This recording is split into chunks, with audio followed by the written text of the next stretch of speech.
I'm not going to be... Well, that's all right. Go ahead. No, what were you going to say? I'm not going to get used to this because it makes noises and constantly... We'll see. I'm realizing how much you move around. Yeah, because it stays by itself. So I'm always like this. I get a drink. I do stuff. Oh, yeah. And Chris will once in a while, he'll kill it and then mess with his notes. Yeah. And I'm just like, just use your mic stand, you know. Yeah. you mean this one that it's no longer a tripod, it's a dupod? Yeah, they all... Why am I doing that? Let's see if this works. Ooh, I might have made a solution here. You may have. We could do this while we're recording. It's just two of us. We're just having a conversation. Just the two of us. Just the two of us. You and I.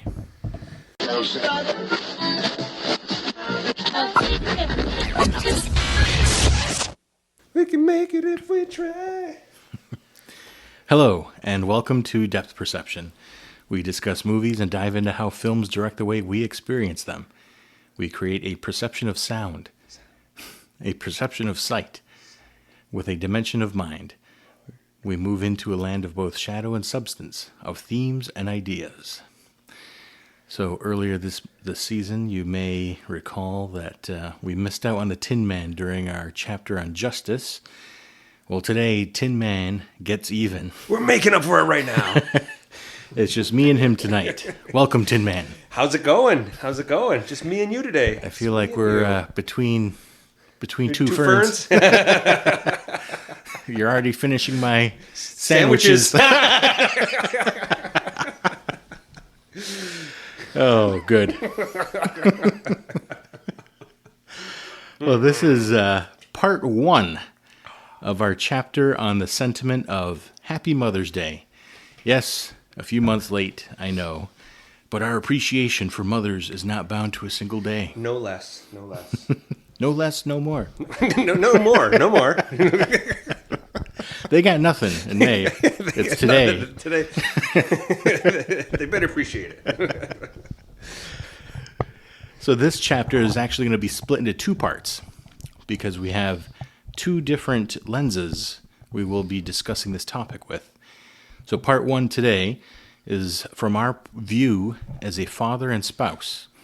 And then the next part will be from our view as a son. So Tin Man, are you ready to roll? I'm ready to roll. You got sole duty of the dinging today. I'm the color commentary. I got half a Red Bull gone. I'm ready to rock. So frequent pauses for bathroom break. Yeah. We'll cut it in post. And I forgot to open this before we started to record, so now I gotta open my LaCroix Pamplemousse. That was a chorus.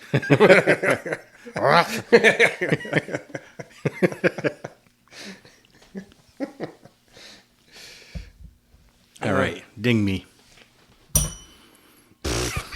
That's what you're getting. Don't. That's fine. K-Mac's not here. Half ding is better than no ding. That's what I've been told anyway. Questionable parenting in movies. Prevalence of single parenthood in film. I'm not even using the microphone for this. I probably have a drum in the back of you. The importance of both parents present and the effort needed to work together. The complexities and nuances of marriage shown in film. How has the father support of the mother evolved in movies? And ideal cinematic parental partners. That ought to be cinematic parental partners. Yes. So that was our last one. Or that was our last topic. All right. Okay, so our first topic, questionable parenting in movies. So I remember in our first season, we watched Florida Project. Yeah, there we go. That's questionable right off the bat. And we came down pretty hard with the judgmental hammer, it seemed like. Yeah, I was not a fan of Haley. No, she's trash. She's trash in my opinion. Whoever the actress was, she did a good job portraying a selfish, I don't know, was she an OnlyFans creator? Well, if that movie were made today, that's probably Yeah. But then from there, we saw E.T. Right. E.T. And at first, when you see it, and this may be part of our evolution, but it didn't seem offensive at all. But then when we broke down what was going on, the family dynamics here was kind of like, how didn't you know what your kids were doing? Yeah. Oh, yeah. Because that was 1980s. The parents were, you needed the news to tell you at 11 o'clock. Do you know where your children are? Because like, were just like, yeah. They were off. Where are your kids at? Doing something. They're not breaking the house. They're not inside the house right now. I can tell you that. So I feel like our lens as three dads it was boosted by a lot of that. Like we checked out what the parents were doing in each of these movies from then on. So I feel like that continued, because then you had movies that we reviewed like M, where they we told you there's a killer on the loose, a killer of children, and they're like, yeah, be home from school by 5, or I got nervous when they didn't come home from school for 5 hours. Yeah. They walk to school. You good? Right. You good with that? Okay. Yeah. I mean, I could walk you to school, but I guess not. Yeah. So like our view as fathers, it's like, you did what? Yeah. It's like, hey, this pot isn't going to boil the water itself. I got to stand in front of it. I can't do this at any other time of the day. I have to beat this rug now. And then Parasite, where the parents took part in the shenanigans. Yeah. That was almost like their family. Like, hey, let's as a family, scam some people. Let's scam. Let's shysters, family shysters. Hell or High Water also contributed to that from this season. Yeah. Like our main character, who seemed to have a strong moral compass throughout the movie, starts out like we see him as an absent dad. Mm-hmm. And shows up and gives his underage kid a beer. Yeah. Don't be like me. Yeah. Oh, thanks for stopping by every other weekend. But yeah. Yep. And then, but that was also the go big. As parents, how do I show up for that one big deal? Yeah. And instead of the daily grind, we mentioned that in our fatherhood episode last season, where it seemed a lot of times that anyone that had deficiencies as a parent tried to overcome it with one giant gesture. Some big gesture. Or sacrifice. Yeah. And we kind of picked apart, like, hey, maybe you should just do better on a daily basis. Yeah. It makes for better television, I guess. Right. Yeah, it's dramatic, but I don't know if your kid's been looking over in the stands for his football game and sees nobody there all the time. Like that. Thanks for the trip to Disney, I guess. I didn't see the rest of the year, but right. And obviously, we don't take our morals and everything from movies, but it is a reflection of how we are as a society, and So filmmakers going to take what speaks to a general audience and make it into the movie. And that's what we see. Yeah. Bicycle Thief. Did I say Bicycle Thief? No, not yet. So that one. Yeah. I know we got people listening gave us a lot of flack for okay. For us critiquing the father in that movie. So we picked apart a little extra because it was put there for reasons. It's not that was in the movie and I could have went this way, could have went that way. Like, yeah, he could have done a little better at keeping track of where his bike was at when people are walking around. People are stealing stuff constantly, I guess, and they're calling his name to get a job. That scene starts off with him not paying attention to get a job. That kept being the anchor, I feel like, in our criticisms of this character as a father. Right. And it opened the movie for a reason. Yeah, and we kind of sat on that. Like it holds a little extra weight. It was a big first impression for us, anyway. Yeah. Again, that's our perspective as three interpretation. Fathers. Correct. Yeah. Yep. So other people could have seen it differently, but for us, that first impression of a dad not doing everything he could in that moment, and like you said, storytelling, it's there for a reason. Right. And, context, historical context and all that could play a part, but that was our... Right. And if this was real life and I were to see somebody missing out on that thing, I wouldn't say this is indicative of his life. This is just a snapshot of this moment. Mm-hmm. But this is a fictional story. Right. This is introduced for a reason. This was all made up. It's not a documentary. Right. It's not a newsreel. It's someone telling us a story. Right. Mamma Mia. Yeah. We could be the dad. Yeah. Yeah. The three. Well, an absent dad, and he didn't know he was absent, I guess. But in general, I would say questionable parenting then by whatever Meryl Streep. Yeah. Her character, just keeping him out of it, and you could see the effect on Amanda Seyfried's character. Right. She longed for having a father actually taking part in her life, and it was that important to her that she was going to make it a part of her own wedding. And trick everyone in to get them all. Yeah. Yeah. Yep. Which I don't think I would appreciate if I showed up somewhere and they said, one of you 3 dudes are my dad. Yeah. I don't know if I think didn't she bring them in under the guise of you are the dad, but all 3 weren't sure once they got there? You might be right. I don't recall. Because if I was just like, if I got a letter that said 33% chance, 33.3% chance, I'd be like, oh. I mean, it'd be intriguing, I guess, but. I think I'd write back first. Yeah. What? Prove it? Yeah. Who are you? Yeah. This is one of those Kings of Nigeria scams or whatever. Yep. Princess of Send me Greece. $1,000 first, and then I'll send you back the rest. Yeah. And then one that we watched for fatherhood was Hook.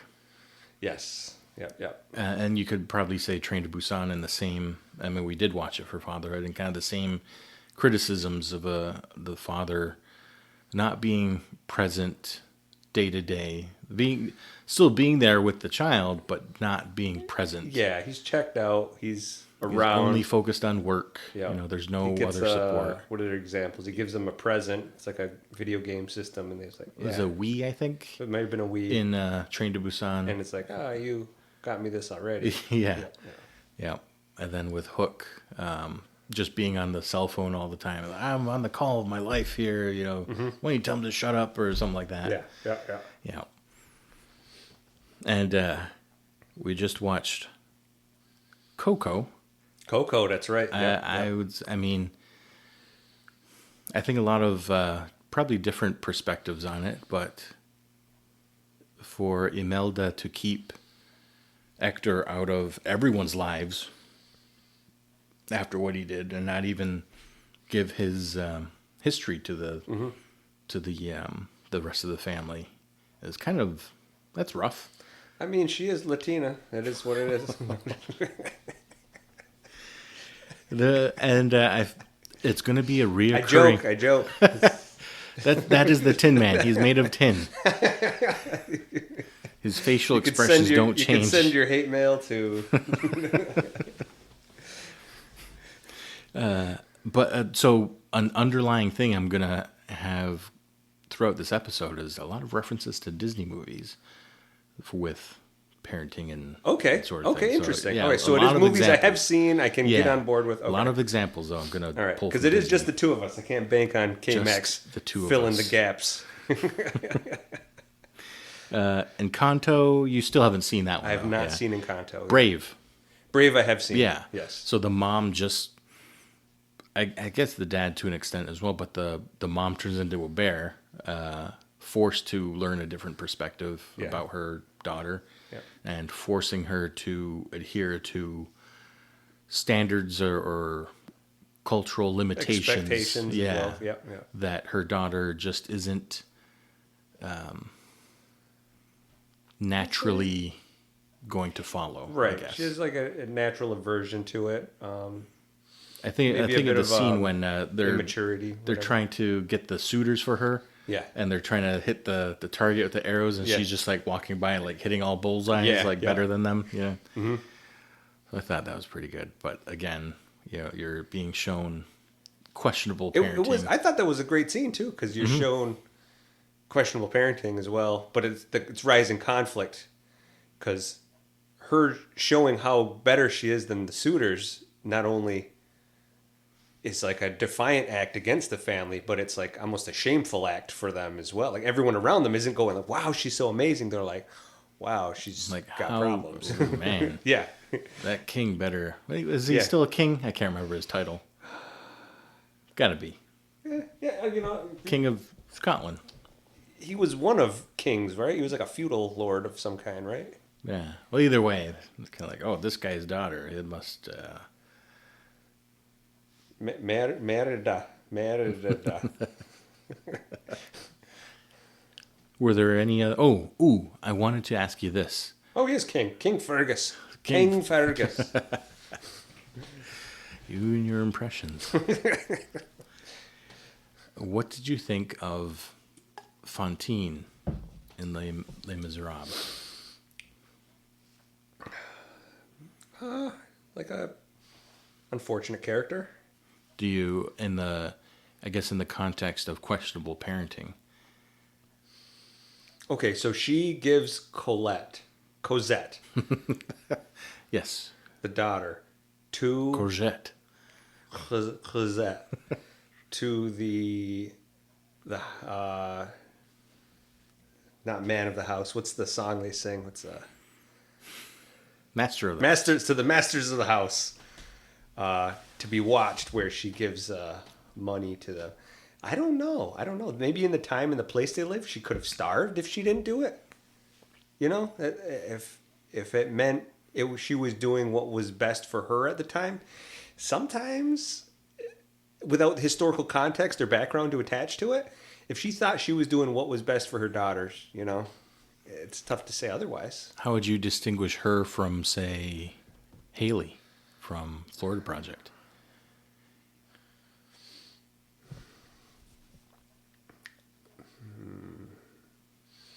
Haley was willing to put her daughter into difficult circumstances, not for her betterment.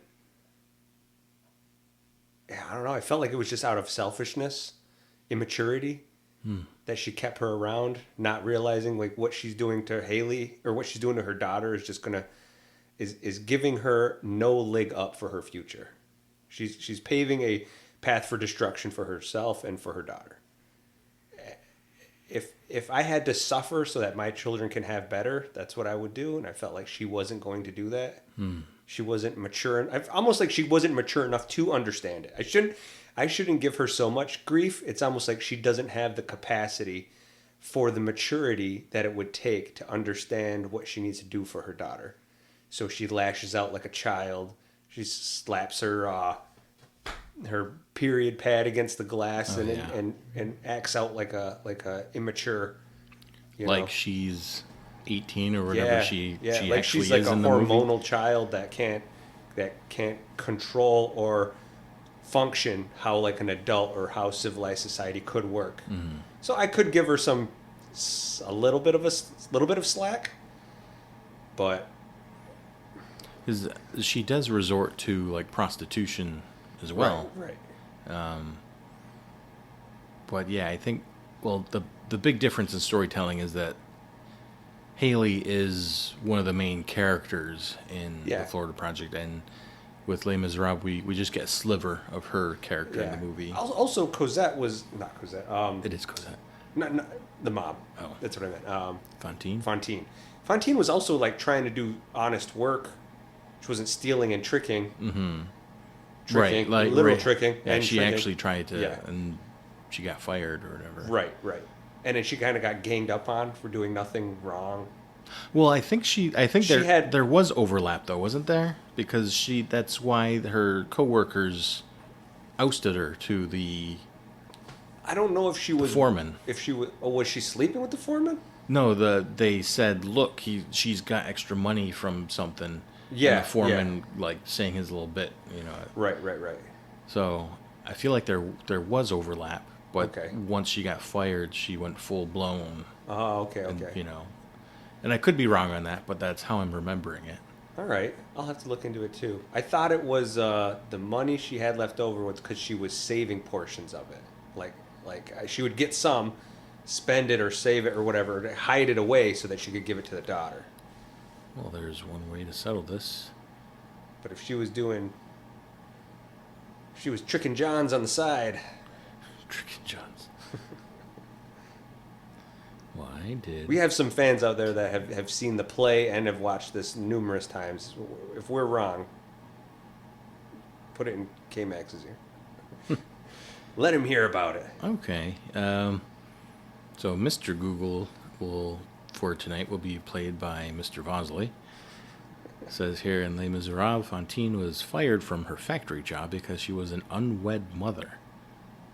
The factory foreman, Madame Someone, discovered that Fantine had a child out of wedlock and fired her based on the belief that an unmarried woman should not have had a child.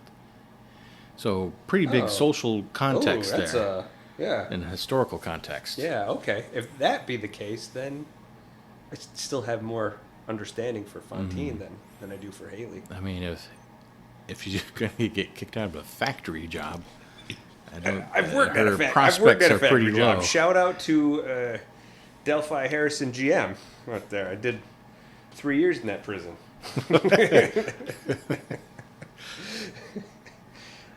It wasn't that bad. I did have it was a blessing when I needed money, and it was steady money more than I was making at the time, more than I was making prior to that at the time. But it was an easy job. The reason I ask, though, if we see Fantine as like questionable parenting, isn't just her line of work, but it's kind of the things that we criticize some of the fathers on, though. Of you're always wrapped up in your work. And it's kind of like, well, gee, yeah, they're wrapped up in their work to support the family. Yeah. And that's kind of what Fantine's doing. So now where are we at in this in this debate? Is she... Well, that's the thing, though. If there's a single mom who's wrapped up in her job, she don't have nothing, kind of has to do that 24/7. If you have a dad that has a wife, if there are both parents in the home, if it's a single dad who's working round the clock. Train to Busan. That's true. It's true, but he's not short money. He has all the money he needs. He makes good money. But he is home enough that he could spend more time and attention. Yeah. Like there's I don't know. It's like Congress's definition of porn. You know it when you see it, kind of thing. So if you can tell that, like, dad's like, hey, he has free time and he could be giving attention and he's not, then it's an issue. Even if he is working a lot, I feel like the children are like, no, he really is working a lot. Well, I think to me, it's one of the distinguishing observations, I feel like, between mothers and fathers, where a father needs to be able to break away from work to help with emotional support and home support. But if a mother is forced to work to, like, single motherhood, then there's no... okay, I'm not going to mess with that. I'm not going to critique anything about it. Like, you got to do what you got to do. Oh, okay. So I think that's one of the differences, too, where the mother's doing all she can, and the father could do things differently. Okay. But we'll see as our conversation Yeah, we'll see where this leads us. Yeah. And that's just a small portion size of questionable parenting. Just dumping on mothers for Mother's Day. No. We'll see it's got a point. I hope we're going to do our best to... We're rooting for you, ladies. Good luck. May the odds be ever in your favor. I swear. We have good intentions here. Hopefully they show through. Tin Man, why don't you ding me? All right, let's see how this goes. What the heck? I don't know how Chris does it. He's got those drum hands. Let me see. Yeah, you try. There we go. Hey, you know what? See, the trick was using 2 fingers, not just the. Not just the. I think 3 might be too many. That one got the tip of my middle finger. See, you used the whole fist, and I guess that works for some people. The prevalence. So we talked about questionable parenting in movies, and we kind of hit on the next topic here: the prevalence of single parenthood in movies. So I said that I would use the Disney backdrop for a lot of this, and I'm just going to rapid fire some, and we can kind of discuss them. Bambi. Oh yeah. Dumbo. Toy Story. Finding Nemo. Tangled. Coco. Aladdin. Pinocchio. Beauty and the Beast. Star Wars. Little Mermaid. Oliver and Company. The Great Mouse Detective. Lilo and Stitch. Peter Pan. Wow, that is a lot. Who in Peter Pan is... With how the Lost Boys viewed Wendy is how I took it. Okay. Yeah. Because she became like their mother figure when the Lost Boys were under the tree. And they wanted a lullaby or whatever to get them to sleep. She kind of served as their mom, I guess, for that. Yeah. She did give a mom figure to them, and it seemed like they were desperately lacking. Mm-hmm. They felt that way. They felt they were like untamed wild things, and with the mom that finally kind of gave them a little bit of structure or understanding or something. That they right. Have, yeah. And it was all boys too, like Peter Pan, Hook, Shmi, all the pirates, all the Lost Boys, and there was no mention about like the dad in the picture. They just wanted their mom. Mm-hmm. Yeah. So I thought that was pretty interesting, though. Never thought of that. But so that was a lot of movies I listed. There was a lot of movies. Do any of them? Do you feel like they struck a chord with you watching, like taking note of that single parenthood? I've never watched it. Wondering why there's a single parent. Well, I feel like Finding Nemo, I thought was a pretty deep one. Finding Nemo was good. That was a good point because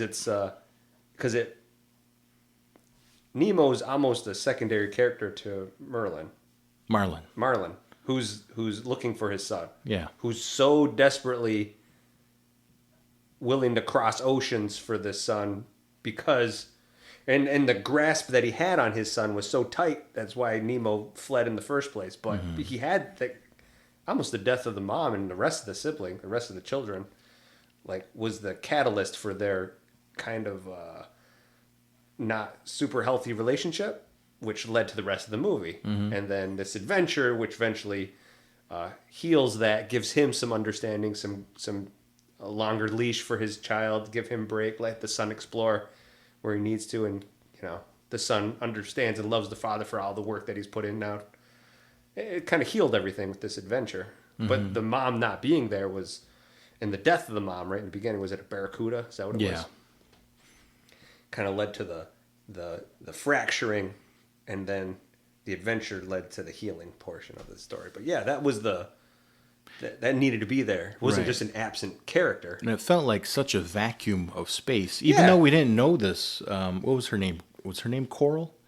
That sounds right. Yeah. Sounds right. But we didn't need to know her. We didn't need to be familiar with this character. We just knew that she's the mom in this. She's the mom. She's the spouse of Marlin, and yeah, that's right. And you feel that vacuum throughout it because it's Marlin trying to do double duty here. Right. And do double duty, and then the worst thing that could happen is his son get hurt or taken from him. Right, and that imbalance though of the mother and the father and for Nemo kind of causing fear him held the weight so up here that now it's going to affect my relationship with him. Mm-hmm. Yeah, well, that's a good point. Yeah. And I think it's funny, too, in the context of our discussion during our fatherhood episode in season 1 that, we said you just be present with the kids, be there. And in this one, that's all he is present. Yeah, and it's too much. There's that's the hovering parent, whatever you call that, the helicopter parent that's always Yeah, devouring mother archetype for the father. And I feel like a lot of these others are like Pinocchio, Aladdin, Dumbo, Yeah, Toy Story. Geppetto doesn't have a. There's just no mention of another parent. Right. That's what I was used to in other stories, and Nemo's probably the most Like paid attention to. Yeah. Like, hey, it's or Bambi. It's one. Bambi's a big one too. Bambi's I mean, that's the whole. Kind of a similar story to Finding Nemo, though. I mean, the mom really dies. Yeah. And the father is estranged from Bambi for most of the movie. Yeah. Until the end when he saves him or whatever. Right. Yeah, the catalyst is the mother's death for the adventure.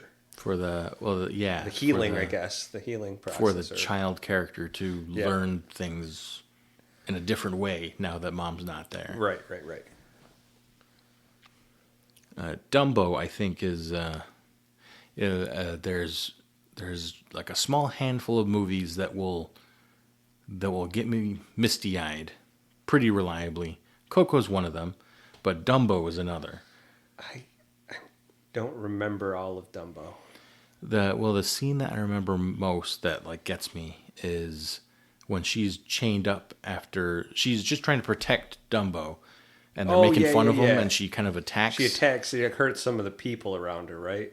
Some of the carnival folks. Yeah, the workers, right? Yeah, I believe, and so they lock her up in her own. Yeah, she's got like a caged foot that's staked to the ground. And she like reach her she's in a trunk caboose or whatever, a train car. Yeah. And she goes. Oh, she just scoops him up. She even scoops like him swings up him and kind of swings him. Yeah. So that part always gets me. Oh yeah. But it was her just trying to like Dumbo's innocent in this whole thing. He's like, hey, look, I'm making him laugh, and then they start making fun of his ears and pushing him around or whatever they're doing, and she's just trying to stick up for him. Yeah. And she gets in trouble for it. So that one, I feel like, as a kid, you don't, and we'll probably talk about this more in the Son episode, but yeah. You don't pick up on how emotional that is until, I mean, it took me being, I think, a parent for it to be like a reliable, misty-eyed moment. For this, there was no parent. Like experienced emotion attached to that type of event. Yeah. But there's other ones too, though. Like we mentioned, Hell or High Water.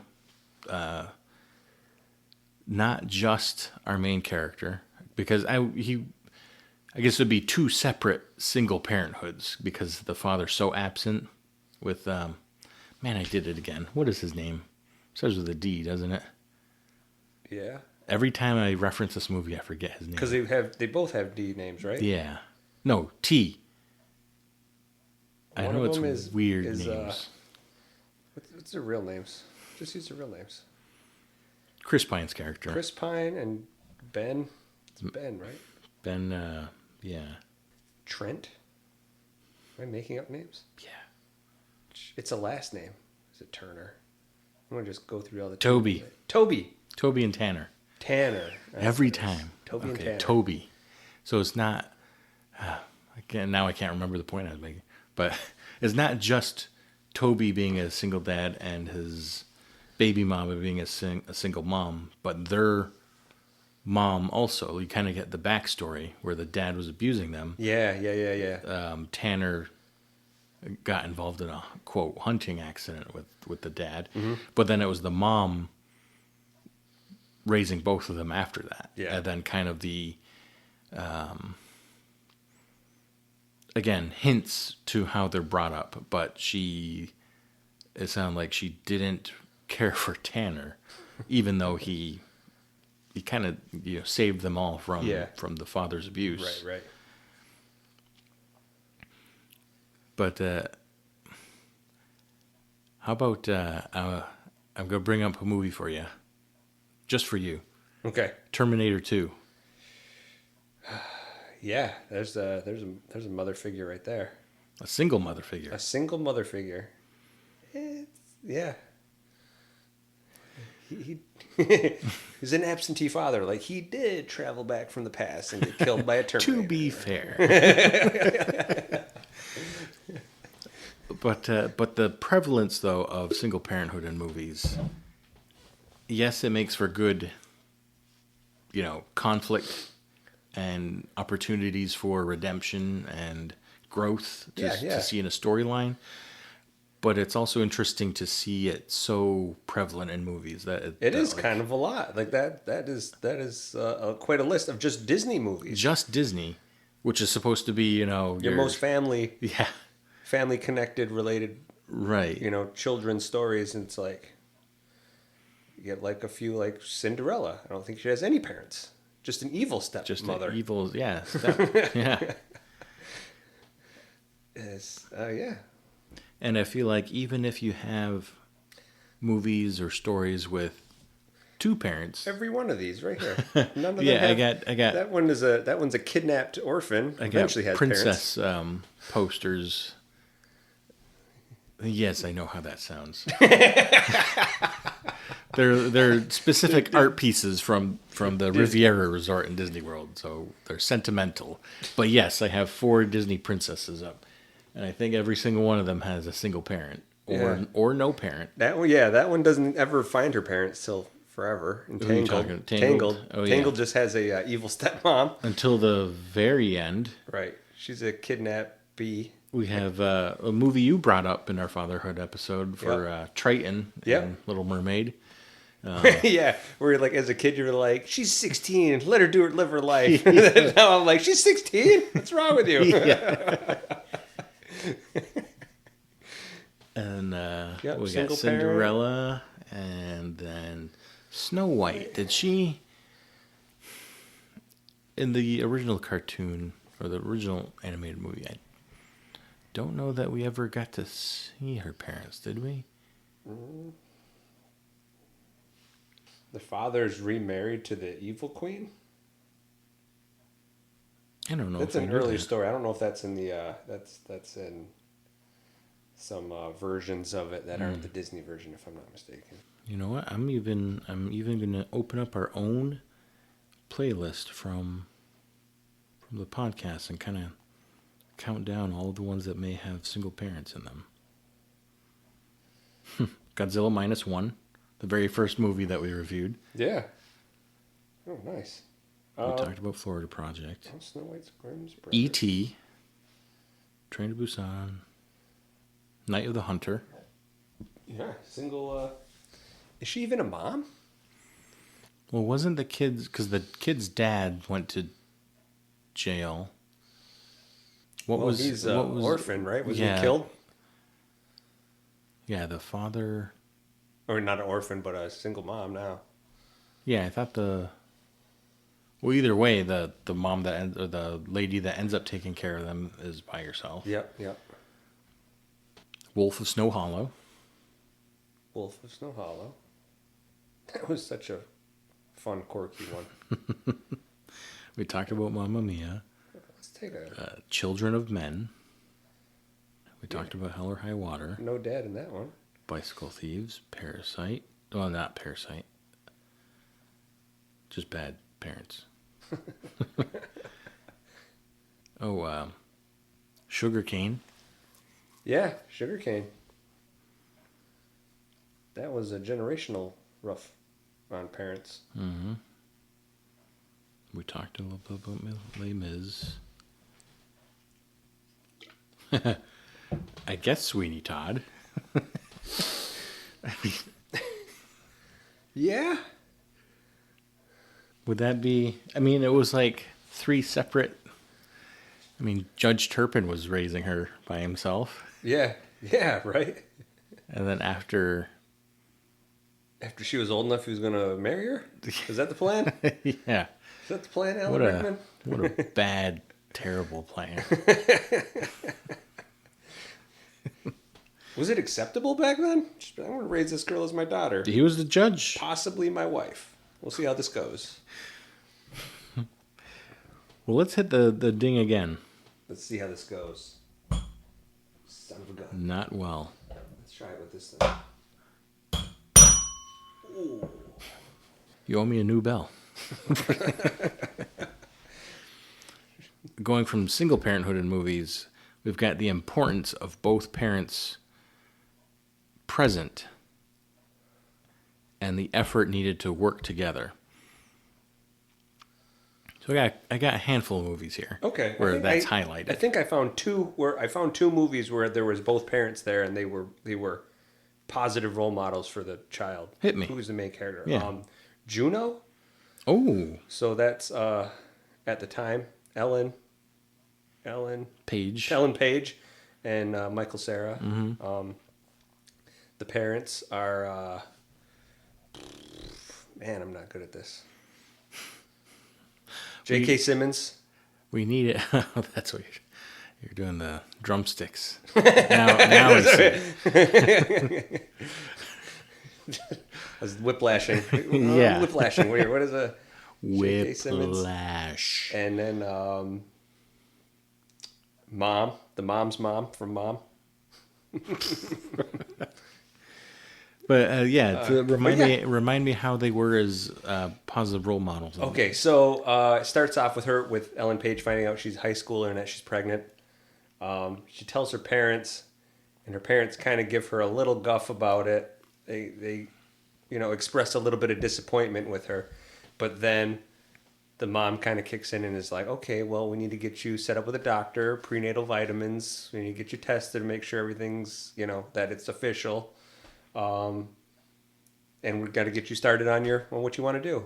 I think they end up finding adoptive parents, and the dad's interviewing them and is involved, and just seems like they're fun characters that they added to the story, but they were like real, like caring, loving parents who have other children. They're not the most wealthiest family, but they seem like they love their child and they're trying to do what's best for them and a grandchild. Mm-hmm.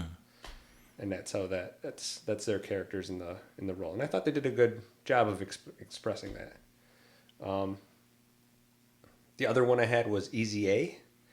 Emma Stone. Yeah. Her parents are like Stanley Tucci. I know he was the dad.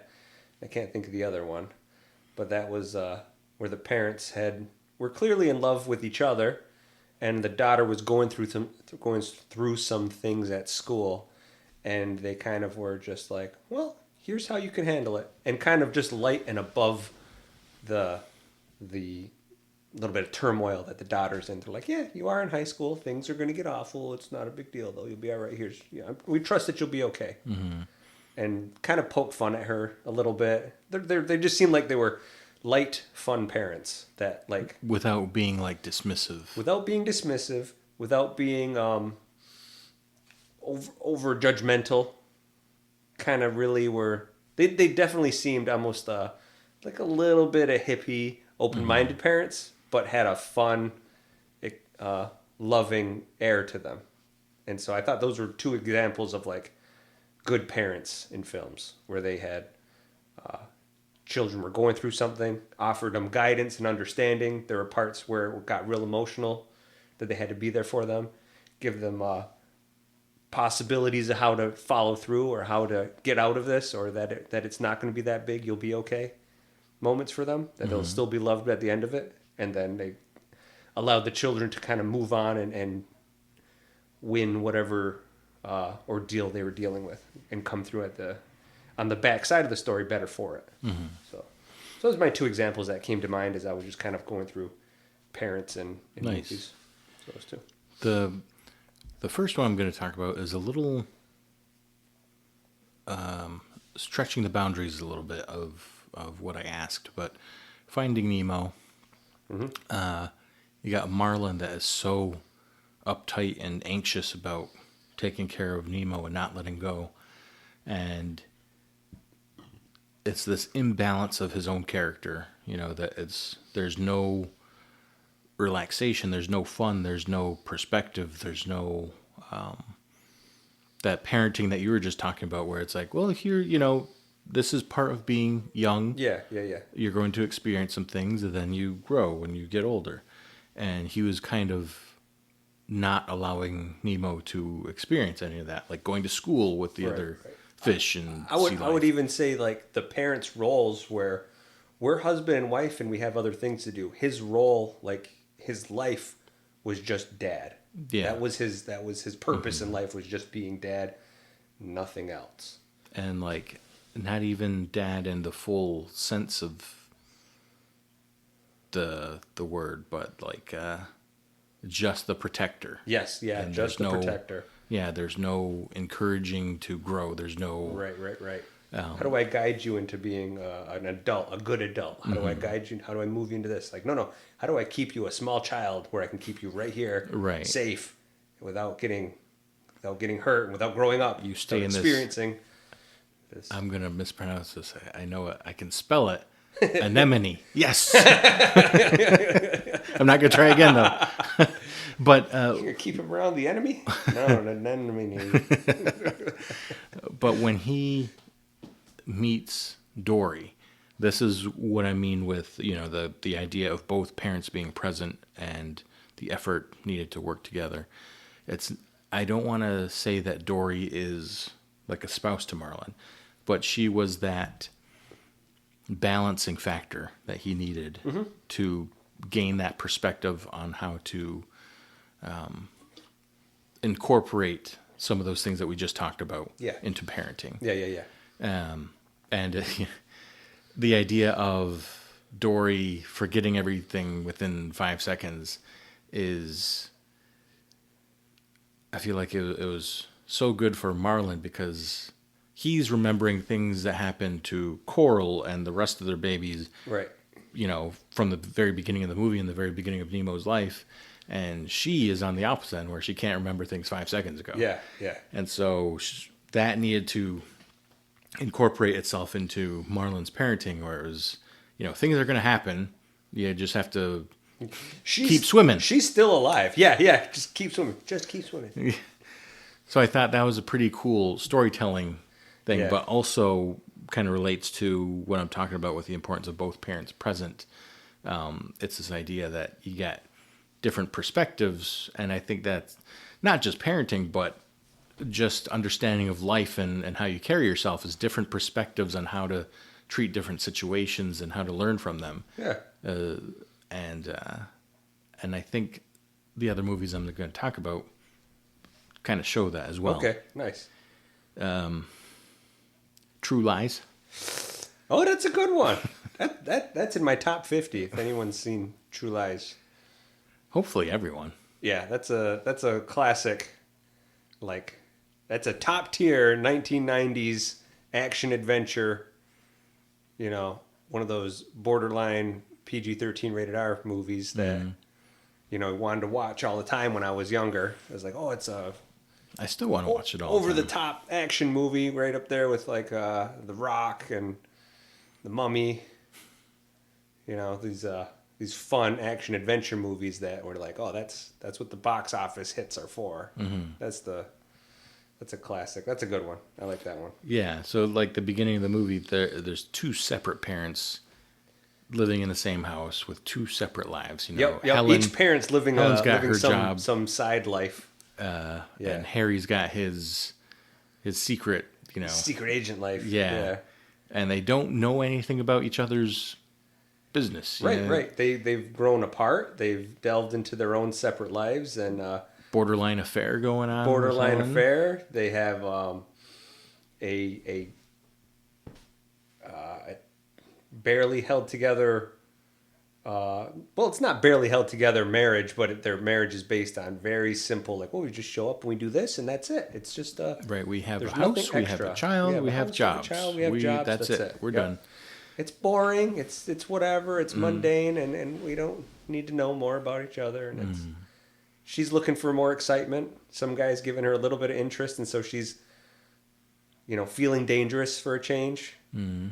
She doesn't realize he does spy work, and he's all around the world getting shot at and getting, and dancing with Tia Carrere. Yeah, dancing with Cassandra from Wayne's World. This movie has one of my fundamental I don't know, beliefs in how marriage and parenting should work. Because right now we've only talked about the bad part of it, but it's the idea that they're also absent with their child too, because their child's like stealing money out of their smoking, out of their purse. Yep, running off with some guy on a motorcycle. Guy on a motorcycle. Yeah, I remember the first time I got shot out of a cannon. That was But as the movie progresses, the parents reconnect with each other and realize how to work together. Yeah. And of course it's shown on this epic action scale where they're fighting off terrorists. Dozens of terrorists. They're getting kidnapped by terrorists. But they're working together finally. Yeah, there's open honesty and truth. He had to get truth serum to finally tell exactly what was going on. Yeah, but they were all bad. And they each have they each have a part in the climactic battle there, and then after that battle they get the bomb goes off and he's about to go off and she's kind of like kisses him off to work basically, okay, good luck, have a nice day is what it felt like. But when I with my beliefs in marriage and parenting, that comes first to me, is that union between the husband and wife, or spouse and spouse, however you want to, word it. Yeah. That has to come first to lay the foundation to be able to parent with all that you have and be on the same page with each other. Right. And so it was only after they connected that he could go save. Right. Only that they aired all the issues, gave up their differences, or all the lies that was between them. The true lies? The true lies? Yeah. Once they cleared the air, had honest conversation, and then had this adventure together, and then they were like, okay, now we're all on level ground now. Now it's not a game that there's a facade or masks that we're wearing when we see each other. This is what really behind everything. And then after that, that's when they can, stop all the terrorists, save the daughter. And even after that, they worked together. Yeah. They were a husband-wife spy duo. couple. Yeah. So speaking of husband-wife spy couple, I also put down Spy Kids. Spy Kids, okay. As Nice. An example of how you have that foundation between the two spouses that that's your foundation for the family. Yeah. So, they got the two kids. It's them saving each other, though. The parents want to go save them, and then the kids have to save them back. Yep. So I really like that one too, for the dynamics between parents and kids. Okay. Yeah, I like that one. That's a good one. I also have Miracle on 34th Street. I have never seen Miracle on 34th Street. Oh my goodness! I know. Well, I'm about to ruin it, I guess, for you. I'm sure K-Max has seen it a few times. I'm sure he's probably punching his steering wheel as he's listening to this. But you have a single mom taking care of Matilda, or at least the version I prefer to watch. The same actress from Matilda? Yeah. Okay. Mara Wilson. Nice. So her mom. Well, I don't think they give the backstories to where the dad is, but there's kind of this flirtatious relationship between this guy and her mom throughout the movie, and she kind of has this grown-up matureness about her. Okay. She did in Matilda too. Yeah, kind of the same character. But she goes to Santa Claus, that's at a department store, and she's kind of like, I know how this is, but I'm gonna do this. And he kind of sparks the magic a little bit when she sees him sign with another girl that can't hear. Okay. So it kind of sparks a little bit of oh, maybe there is hope for some happiness, because you kind of get the sense that she, with that matureness about her, she's kind of accepting, like, okay, there's not much room for happiness here. I'm just gonna be an adult, and then that's that. And her mom's kind of the same way, where it's just matter of fact things, and as the magic grows through the movie, you can kind of see the void that's in her life, kind of like what we talked about with, as I'm thinking about it, with Marlin and Nemo, mm-hmm. the void of the father not being in their lives, and providing that little bit of magic and hope and adventure, and okay, yeah, and because the mom and I'm going to call her Matilda, but that's fine. The mom and the daughter kind of just have a matter-of-fact view of life, and once they introduce this guy and Santa Claus and like the Christmas spirit, you kind of get this glimmer of maybe I can get something more, maybe, and then she asks Santa for something, and by the end things kind of fall into place, where there's a house that just happens to be for sale, and so they end up there, and she looks up and there's like a twinkle on the wall, and it's the reflection of her ring, and and ends up that guy and the girl are together. And she tells him that she wished for one more thing, a baby brother. So just how these things work out after that relationship is connected or reconnected in some cases. So you had the mom, and then I think he's a lawyer. Okay. Once they finally connect together at the end, then things start to fall into place. You got the big beautiful home. You have the happy daughter. Because it seems like she only smiles like at the end, and when like Santa is doing some, or Kris Kringle is doing some magic stuff. And then that's also the only time when the family can start to grow, when she says, "Oh, I wish for a baby brother." So I thought that was a pretty cool example too of needing to make that relationship work fundamentally before you can focus and parent well, okay. I guess. Okay, nice. Were there any other movies you can think of while we're talking that focus on that? Yeah, but you're gonna talk about it next week.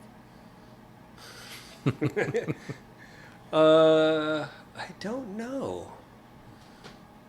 Those two are the ones that came to mind about that topic. That's all I had so far.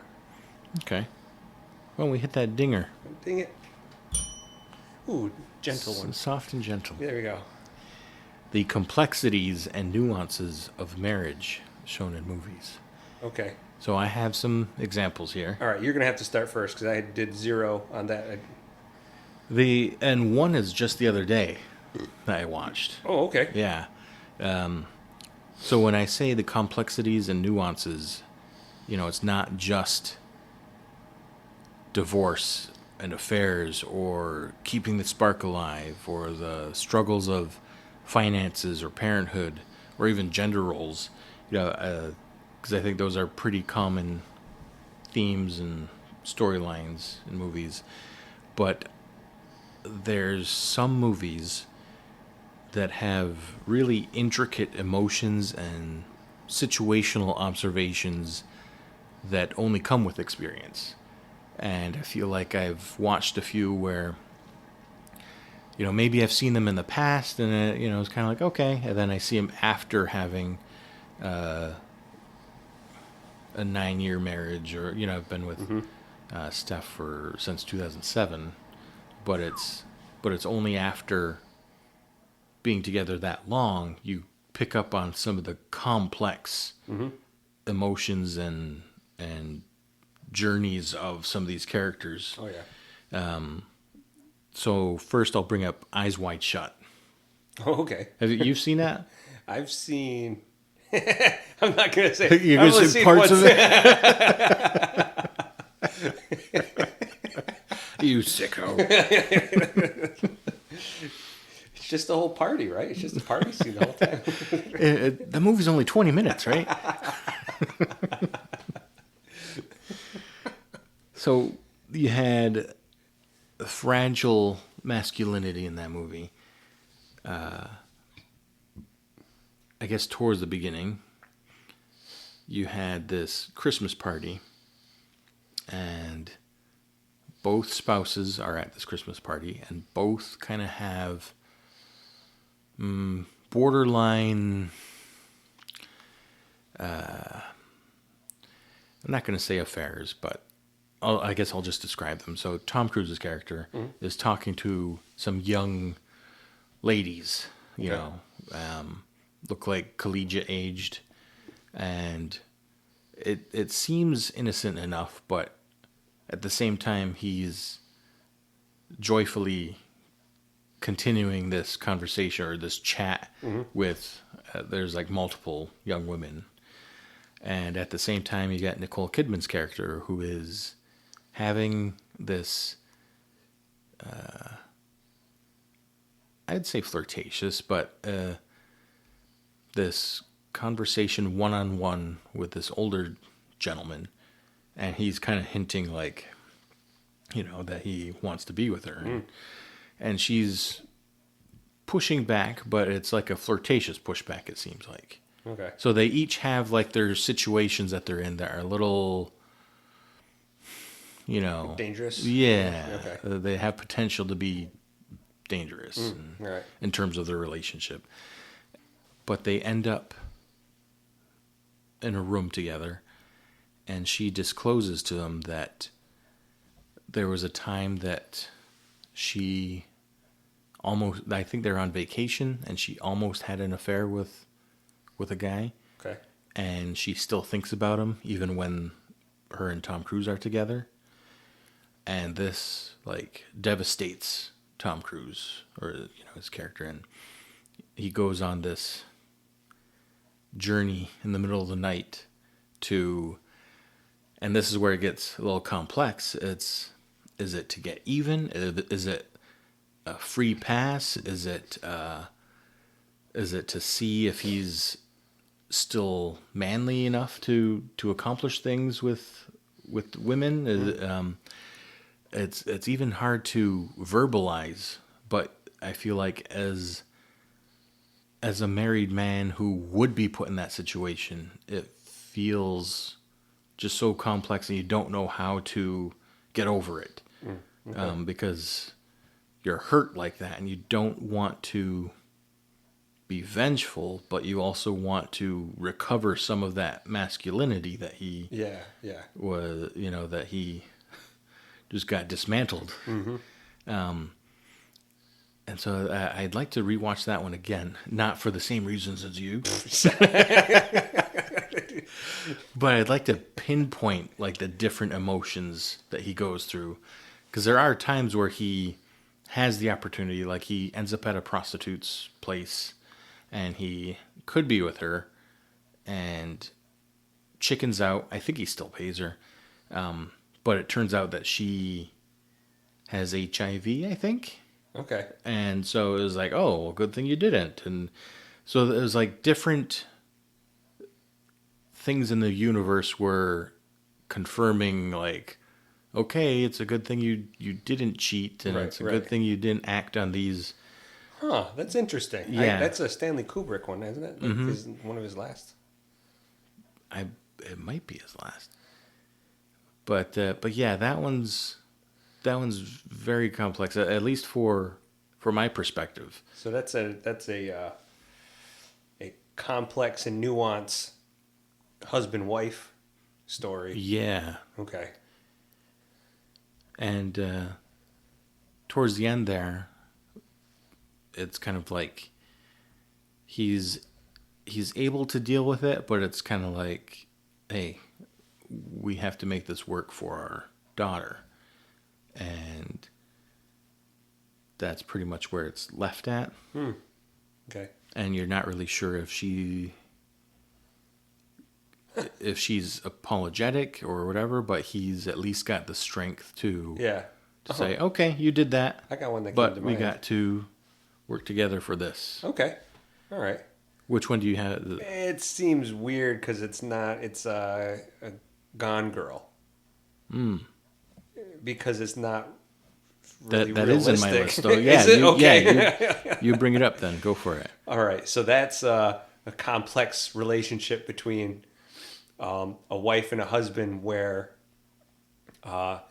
what brought them together slowly starts to fade, or the issues that they have, the life kind of builds up between them, and the husband ends up cheating on the wife.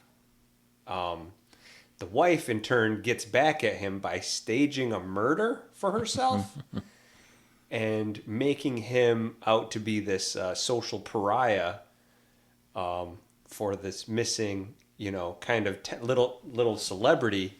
What's she, Annie's something or other? Amazing Amy. That's what it is. Amazing Amy. So she was like a children's book author, and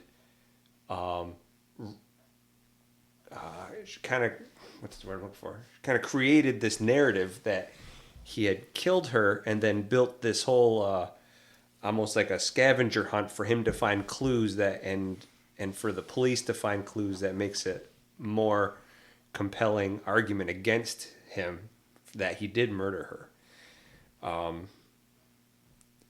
Trying to defend himself, slowly starts to win her over as she's finding ways to stay hidden and living out of a car, hiding money, getting robbed, and then her having to go back to an old flame just to kind of survive a little bit while she's in hiding.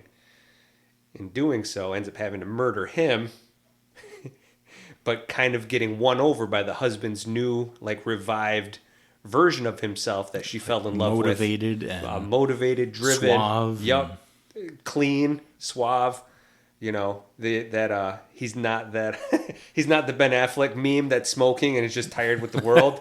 It's not that meme anymore. He's winning. He's overcoming. He's driven. He's attractive now to her, and it brings her back into the relationship, but she still has to spin narrative so that the people she's killed and the murders she's staged can get swept under the rug somehow. So she still does that, and now they're living in the house together in a twisted version of what might be a happy marriage or whatever, a twisted happily ever after, a happily never after story. And to me, the complexity there is, on surface level, you think, oh, it's a twisted negative ending because they still ended up with each other, and he's still gonna live with under her boot, and she's gonna. He's got to look over his shoulder. And how's she going to trick him next, or how is she going to abuse him, emotionally or whatever? And to me, though, it was. They might actually live happily ever after. Well, to me, it was a fulfillment of thoughts that sometimes you have to get out of your system. Not that you would ever act on them like in real life, but what kind of thoughts? But complacency in marriage and relationships. Yeah. Oh yeah. Where it's like, oh, the ring's on, that's it. I don't have to worry about anything. Yeah. And it was.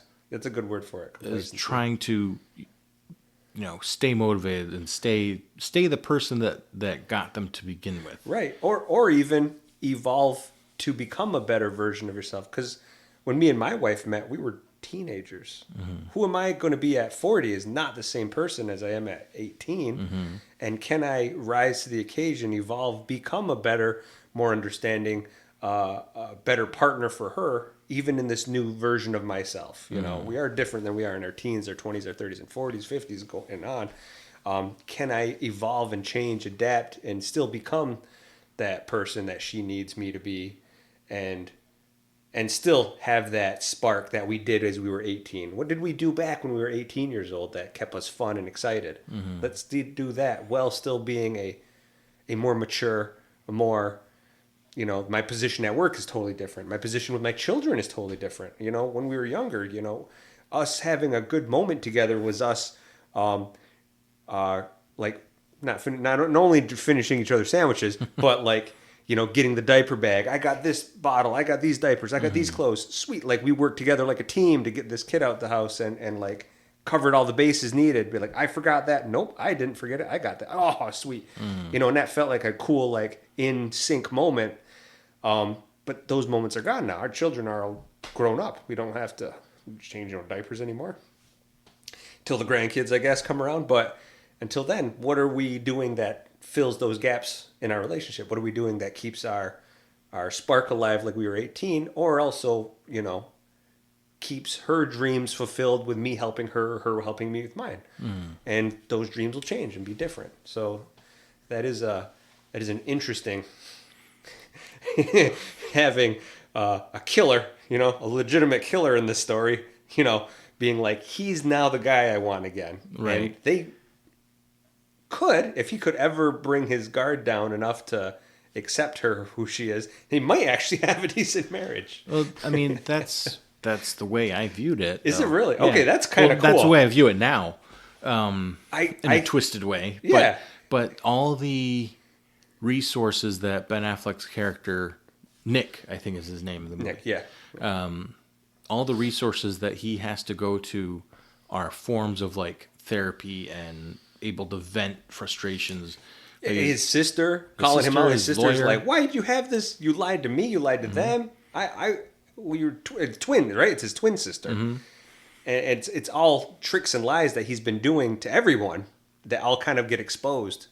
So now this version of him is like a stripped down, honest version of him that's rising to the occasion. Makes sense. And not only finding himself and being true to himself about how he's been acting, but also because he's had to tell his lawyer all this and have to prepare for cameras to express all this, but also admitting to how she manipulated him, how she abused him. So these are grievances that you can't, and here's the nuances and complexities here. It's difficult to express those grievances and frustrations with the spouse and be able to work through it to get to a better place. So I feel like this movie kind of dove into those where he talks to his lawyer, he talks to Margot, his sister, and tells him, she did this, and this is what she did before, and here's how we were this way, and it's him being able to work through these things so that he can be a better person, and that's the better person that Amy sees on the television and because she's also painted him as this killer like villain, and he has to show that he's not that bad, and in doing so he's got to be honest about the stuff the things he did mess up. Like, we got to get out in front of this cheating thing. You have this girl as the girl you're cheating on? Was it Emily Ratajkowski? I was like, you picked a supermodel. Like, that's who your affair version is. Okay.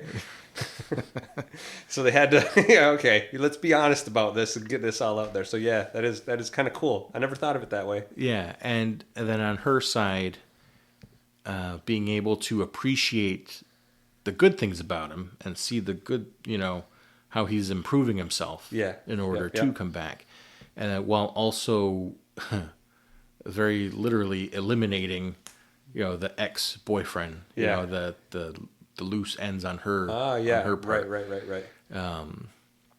So even though a lot of twisted, dark things in the movie, I feel like at its core, that's what it's doing, is showing these two working things out and getting back to where they used to be. And like I said, it's thoughts that you would never act on. But also, like I said, it's grievances that you can't verbalize to someone's face and kind of be like, hey, boom, I just hurt you with all my words, and there's no coming back from it. So it's things that are shown in the movie that are like, oh yeah, that's how it feels when you get hurt this way. Yeah, That's how yeah. it feels when someone tries to belittle you or Yeah. whatever, or The only way I can make him feel how I feel is if I send him away for murder. right. For Well, two and then people's also murders. it's also kind of like, yeah, you might as well kill me because Yeah. just the way the relationship's going. I'm might as well be dead, and that's what her original goal was, to just kill herself. Yeah. Was to stage it like as if he did it, but she would die that way. Yeah. So yeah, that's through. I guess it was a good pick then. You're welcome. Now this next one is the one that I was talking about that I just watched, and I feel like it's almost like an unofficial sequel I to. think you mentioned this one. Yeah, unofficial sequel to Eyes Wide Shut, thematically. Because that was one thing I forgot to bring Nicole up Kidman in that one too, Yeah. right? Okay, yeah. in Eyes Wide Shut. The thing that sparks the conversation that hurts Tom Cruise's character is that he is so confident about her loyalty to him. And that's when she says, paraphrasing, but like, I thought about cheating. I thought about leaving you guys for someone else. And like, I still think about him to this day. And just that conversation started off with unfulfilled desires, and that's where it led, and that's what shattered his masculinity, his perception of his relationship with his wife. So with this movie, Babygirl, which just came out last year, I believe. I hear it's K-Max's favorite movie. Shout out to K-Max, your favorite movie. We'll get you a 6x6 poster for your... But it so many in-depth themes that I don't even think you can really verbalize a good portion of them. And that's one of the issues that she has too. She can't verbalize like her needs and her desires. And a lot of it is like unfulfilled desires. And you described some fantasies. Of it to me at one point, and I was like, it's heavy sexually in nature. Yes. And it's very explicit, if I'm not mistaken. Yeah. But it does what it sounds like it does is it paints the picture of the relationships issues with sex being one of the issues involved in it, which they don't really cover in a lot of movies, like the last few. It's communication, right. It's the children, but then sex being involved. How does that look? That can be a huge one for absolutely. A lot of people, especially people married for years and years and years. That becomes less and less of a part of that marriage. Right. And so this one, like, they play their ages. So like Nicole Kidman plays like a late 40s. Antonio Banderas, again, he plays his age. He's probably 50 or whatever in the movie. And they seem active enough sexually, but she can't verbalize her own desires, her own fantasies, her own needs, and that leads her to pursuing others without communicating correctly with Antonio Banderas' character. And his character seems like he seems like an innocent enough character in this movie. No reason to leave him. He's a director of stage. Right. He's present with the kids. Right. He doesn't give you a reason to expect her to leave. Right. Yeah. And even, we talked about the sexuality. He tries to be there for her in ways, like he'll try to initiate, he'll ask, I guess consent in a way. He says, would you like to play, together? And and she tries to verbalize. It's kind of an awkward scene. She tries to verbalize like some of her desires and fantasies, but she does it with like a blanket over her face and her head, and she says what she wants, and he's like, okay, and then she lays down. She puts a pillow over her face, so she's just laying straight on her back with a pillow over her face. And he tries, but he's like, I can't do this. And she's like, fine, we'll just do it the regular way or whatever. Okay. But it's like those moments, sometimes they're embarrassing, sometimes they're frustrating, but it's those little moments where you're trying to communicate what you need, but because you can't do it out of you awkwardness or out of the effort needed to explain and maybe the weird position it might put you in, they decide not to have the conversation at all, which leads to further issues being exacerbated. Mm-hmm. It sounds like that. Yeah, because one of the things, the very start of the movie is like her moaning, and it starts off with a sex scene, and after that sex scene, she scurries to a different room, opens up her laptop, opens up a dirty site, and continues herself.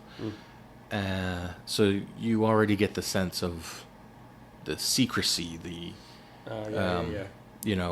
unfulfillment. Mm-hmm. And so that comes full circle towards the end of the movie. I don't want to spoil everything, but that seems to be solved, but at the cost of so much collateral damage, because she does get involved in an affair, and there are things that come out, and there's a scene where he's trying to like initiate with her, and she has all this guilt because she's looking at stuff on her phone, she's crying, and that's when he asks, do you want to play? And he starts to caress her, and she turns around, she like hits him, like they're on the bed, and she like pushes him off and kind of smacks him around a little bit, and he's like, well, why did you do that? And her response is, you've never given me an orgasm. Ooh. And it was kind of like, it was reminiscent of that, the line from Eyes Wide Shut, or that conversation, Eyes Wide Shut, of, oh no, I thought about leaving you. It was like a jab, just a jab. Right. And it was like, in Eyes Wide Shut, it was, how dare you assume that I'm so loyal and I'm going to hurt you with my next thing. And this one was kind of the same thing. It was, how dare you be so perfect?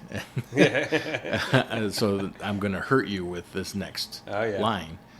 And so a lot of, like femininity, which is something, we don't have that lens, but we can see it trying to show us.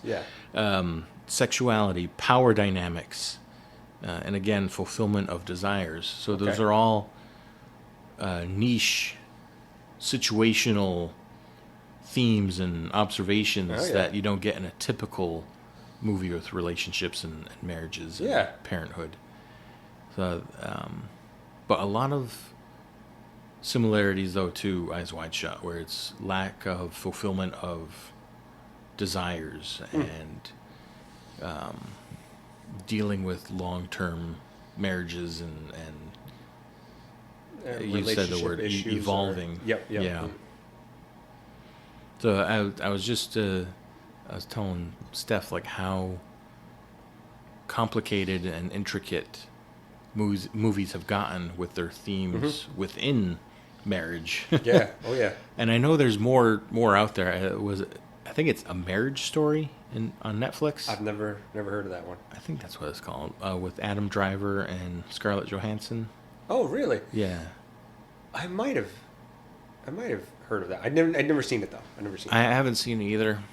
I'm assuming that one would be a not arduous, but it would might be the word. A watch, you know, you'd have to really sit down and be invested in that one. I feel like a little bit of tension and baggage to get ready to feel all sorts of emotions. Yeah. Which is probably right what we're talking about Yeah. here. Oh yeah. Yeah. Were there any other complex movies like that with? I remember seeing a little bit of Revolutionary Road. That's one I haven't seen. That's Leonardo DiCaprio. That one's also arduous. I don't know. I was throwing out Mr. and Mrs. Smith was another. It just came to mind with the spies and stuff like that. Where there's like a, the movie didn't have to be spy and action filled, but it lent itself to a fun, adventurous story. But it was also a couple who've built their relationship kind of on lies, and then had to. The movie starts with them in marriage therapy, not wanting to tell the therapist they're spies, but what they're having issues with. It's like I have work. So not Revolutionary Road, but yeah, that one, okay. yeah. No, the Mr. and Mrs. Smith one, where they're they're at therapy. They starts off with them at therapy. Shout out to William Fichtner. He's the therapist in that one. Buffalo. Bill's Buffalo Mafia. born. Yep. But it's that one's neat because it's the same thing. The relationship, a lot of lies, a lot of tricks, backstories, lies, just lies on lies. And then That seems to be like the base for a lot of movies that have troubled marriages is communication. Yep, growth in different directions, time and energies spent elsewhere, and then something happens and forces them to either. In this movie, it forces them to either kill themselves or try to fight everyone off together. And while trying to kill each other, realize how much they like and really love each other.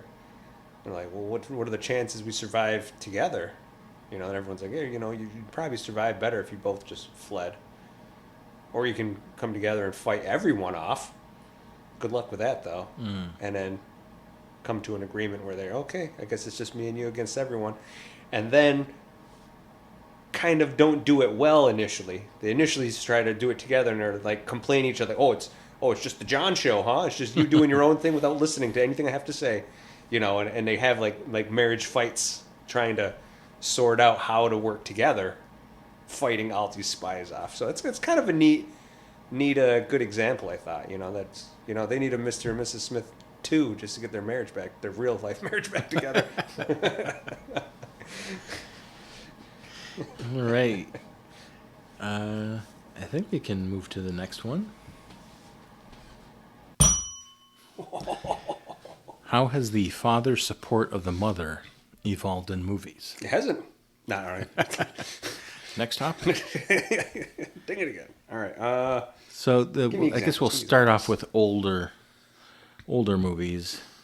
So I'd say that the father is kind of passive in the home role and more focused on work and self. I can picture him reading a newspaper, like kind of annoyed if he gets asked too many questions. So I can see it in several movies. Are you telling me to stop asking you so many questions?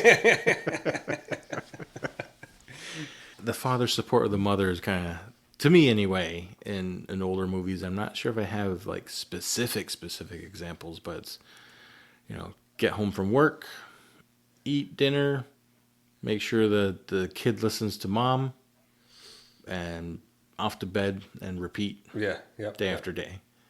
So passive in like a emotional sense. There's not much. It's just kind of this is it. The rules. It's the routine, and repeat. Yeah. And there's little. That's gotta be so weird. There's like generations of dad goes to work in the morning, comes home, dinner with the family. I feel like I've never had a steady schedule. My kids are like, "Oh, it's Thursday. You don't work." I'm like, "Yeah, I know. Isn't it weird? Like I don't work. I don't work on Thursdays. It's a weird day." But no. That seemed like that was pretty, like, believed to be the way things were at that time. I don't know if that's a 1950s thing, with I don't know, like industrial revolution jobs and just the Again, I think of like Bicycle Thief and It's a Wonderful Life as like older examples of when men couldn't do that. It was, I guess I'll wallow in despair, or I guess I'll jump off a bridge. Yeah, the wife's still doing her job. Like, she's still doing duties around the house. You're like, you gonna help? No, I gotta go wallow. I got a 3 o'clock. It's either job or death. Yeah, I gotta go stare into the abyss, I guess. That's kind of funny. So those were my two best examples like of like when they don't have those things, then it's I'm gonna jump off a bridge or I'm gonna just sit by the road and play with rocks until someone yells my name, I guess.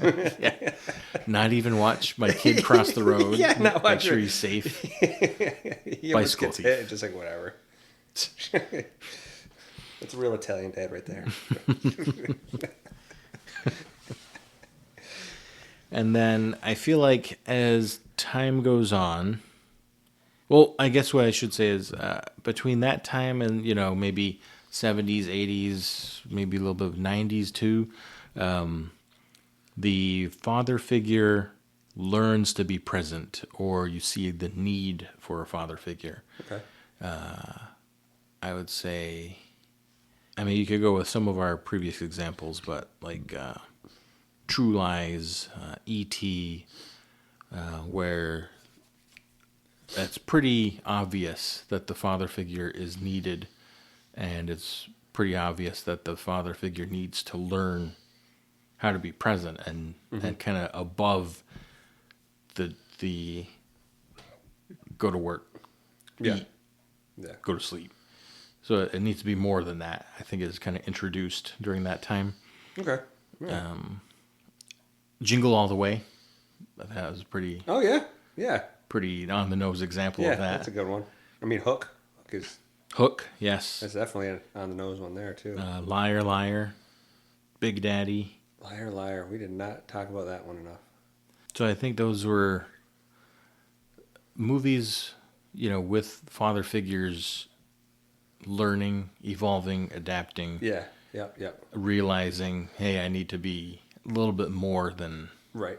Yeah. And a lot of it is like when their kids are young. I'm just examples of when the kids are young. You go to work and you can only do so much with them. In a lot of these stories, the kids are old enough now where they can express themselves and talk to dad and want to play. Mm-hmm. And dad's like, oh no, I just go to work. I don't do this other stuff. Mm-hmm. You guys, shut up, you guys. I got stuff I got to do. Right. And then it's.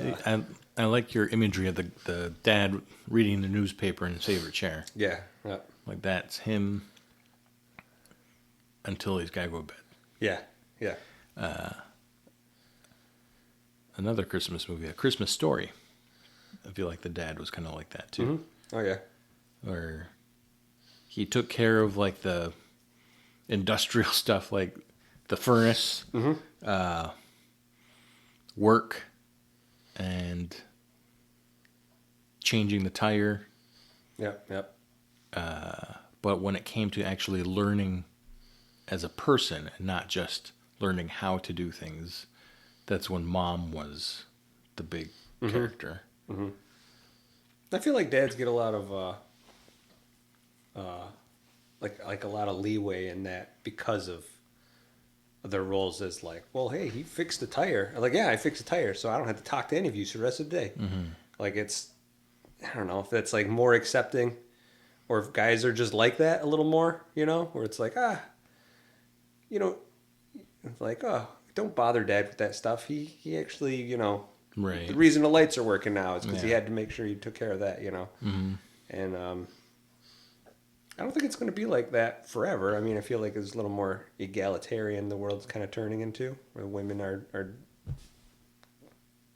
doing the same things now. Mm-hmm. Everybody's working, everyone's doing it, and I think it's for the better that dads are like, hey, get involved. Everyone's doing their part. Jump back in. It's like, no. I do this and I do that. It's easier. I feel like it's easier to just have my role, but like, it's more fulfilling in the end to spend that little extra time being dad with the kids, being dad for mom, being dad for the house, being dad for work, being dad to come back. It's more work, but that's where it's going to be more fulfilling. No one's ever said, I wish I spent more time at work. Right. Unless you, I won't get into that. Unless you work with your kids, Unless you hate everybody here. But yeah, I think it was both society and dads learning how to be more emotional, how to be more expressive, and accepting, and present. Yeah, I felt like, because that dad who's just looking at his newspaper is not super approachable when you're 20, when you're 30, when you're 40. You have that time now to build something of a relationship, so that when you are older and you don't see him every day because he doesn't live in the same house anymore, you have no problem. I think it also evolves the father figure, though, to be more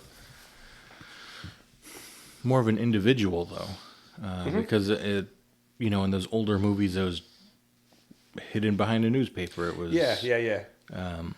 Charlie Brown. They just from here down until you saw.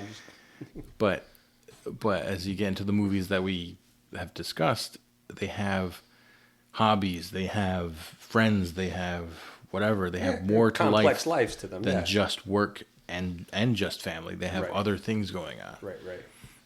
You move on to newer movies. I would say anywhere from 2000s to present.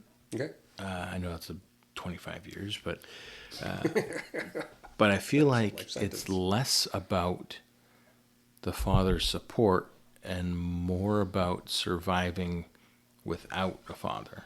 Okay. So being independent if the father figure is not going to be there. So kind of like less inclusive and more, well, if that's the way you feel about it, then screw you. Okay. What examples do you got? Coco. Okay. The big one. Oh, okay. You left to go play music. Well, screw you. I don't have time to wait around for you, and made her own shoe shop. And I would say Florida Project. Okay. There's not even a thought of having a father figure in there. Yeah. It's just, how do I survive without that? Just, I'm a single mom that lives at this hotel. Like, that's how it is. There's no strive to add another piece to that family. It's just, how do I carry on independently? Yeah. Was it $25 a week or something like that? She just needed to... I don't remember. Babadook. You ever see that one? No, I have not seen that one. So it's a horror movie, but again, it's the single mom with... I've seen the monster from it. I can. That's an impression I think I can do pretty good. I don't know if it records the same. Let me see. Babadook. You have to YouTube, see if that's I'll have accurate to see it, yeah. I've only seen the image of it. I was like, oh, it's the voodoo guy from Tiana. It's trying to survive in your current situation, though. And it's not, how do we get dad back into the picture? Yeah. And I don't remember if he passed, he may have passed away in the context of that movie. In Florida Project? In Babadook. Oh, okay. But that's not in storytelling, it's not really even involved in it. Okay. You know what I mean? Yeah. So it's not, oh, dad left us when he was this and that. It's just, here's a situation. It's a mom with a kid trying to survive or getting through whatever. And so in that sense, I feel like there's less and less examples of how a father should be supporting the mother, and less about working through issues together as well. Okay. At least that's my, after seeing a lot of movies, in the past quarter century, it kind of feels that way, where it's, I can't really, there might be one or two cinematic father figures, I would say. Good one right there. In terms of, present with both the spouse and the parenting. Okay. Because it's been less and less about that and how the father should be acting, and more about the consequences of not acting correctly or Right. being a bad parent. How do you feel about movies today in relation to I don't know. fathers supporting the mothers? Because I'm trying to think. I can think of one where it's a Robert De Niro with the Intern. So and that's just the only one that came to mind. The Intern, where Anne Hathaway is like the CEO of a big business, and the husband is like a stay-at-home dad with the kids. And the husband is asking for time with her, and she's so busy that an affair is brewing. I don't know if anything ever happens or not, but I want to say something starts. And she's upset. She doesn't want to get rid of her company or have some CEO who doesn't understand it get hired to take her spot so that she can sit back while someone else runs the company for her. But she doesn't want to let go of that, but also doesn't want to lose the family because she spends so little time with them that the husband's just stays at home, takes the kid, takes care of the house, makes sure everything's like he does all the mom jobs. He's the stay-at-home dad. And you could tell the dynamic seems odd. It's just uncommon, and it's played by one of the workaholics guys. I don't know if you've ever seen The Intern. Have you seen it? I don't think I have. That one's it's an interesting one. Robert De Niro is the main character, and he plays like an older, almost out of touch dinosaur with these new trendy online like clothing, what's it called, store that they have. It's almost like an American Shein SHEIN clothing store. It's like the cheap Chinese clothing that you can buy whatever.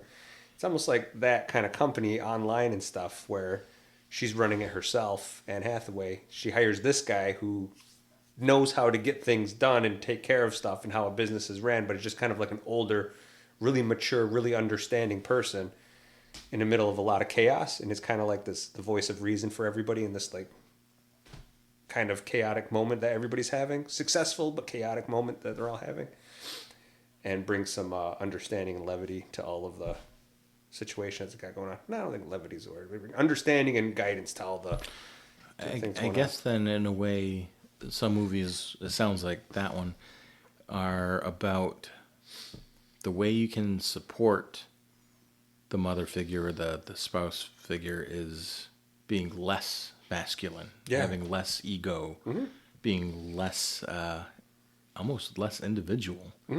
Yeah. So I think that can be dangerous too if you start, you're kind of going back the other way a little bit, you're only good for this. Well, the thing is, it's a newer movie, so it definitely has a little more, and they mention it too in the movie, like, oh, how progressive of you. Being a stay-at-home dad while she works and makes good money, makes really good money at the job she has, and he eventually, Robert De Niro, becomes like her chauffeur and stuff and helps them kind of solve problems and put out fires a little bit in an old timey way, that the new people aren't really, your Gen Zs and millennials aren't used to, I guess. But the husband's role is very much like, how dare you? And he's like, I'm having a hard time. I don't get to see her ever. It's just me and the daughter holding the fort down. Like I'm taking care of everything at home, all the stuff that supposedly matters the most. And she's out there making a lot of money, but it's never present, never around, never too tired to do anything. I think even sexually it gets mentioned in the movie here and there. So it's I guess you kind of just flip the roles. And then see how it plays out that way. I mean, granted, she gets way more sympathy than if she was the guy doing it. Yeah, but, right. No offense out there, but gender norms or gender roles are like pretty common for a reason. But I don't know. The guy seemed to be fitting in that role as well as he could, but it definitely was a lot of tension and stress that was built between the two of them because of that. All right, When we get to our last section. Try it. Yeah. Okay. That'll work. Dude, it's like, that's a small target right there. I'm hitting him with a leg of a mic stand. So we're going to talk about. It's not a who would you do. I need. You're like, I got to redo my list here. But ideal cinematic parental partners. Oh, So, Salma Hayek. No, I'm just kidding. so this is like. We need another person here because I'm just being shameful all by myself over here. Hey, Max. You undo your scroll of list of celebrities that hits the floor. You're just like, my wife. Okay, my next topic. But this is kind of like, I guess, highlighting the traits that we see of cinematic mothers that we are drawn to, that we see as strong figures as a partner for parenting. Yeah, from Grown Ups 1 and 2. Okay. Yeah, no, an actual, yeah. Like I'm not being, yeah, no, like Salma Hayek. I got the understanding. From Dusk Till Dawn. Salma Hayek, Desperado, and then Dusk Till Dawn. No, Grown Ups 1 and 2. Mm-hmm. That's just, Now what? I'm just saving myself from that first comment. That's all I'm doing. You're like, I have no follow-up.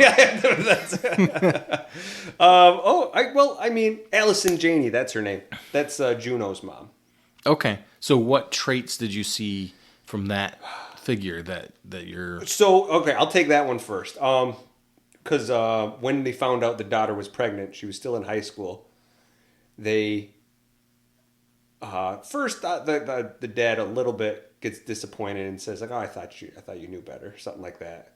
And then after she kind of leaves, then they make jokes. But the mom is like, okay, well, we need to get you some prenatal vitamins. We need to get you set up with this. We're going to talk to this doctor. Like, kind of kicked into gear. Like, well, grandchildren are blessings. Let's see how best we can handle this. It's going to happen. It's too late. We can't do nothing about it now.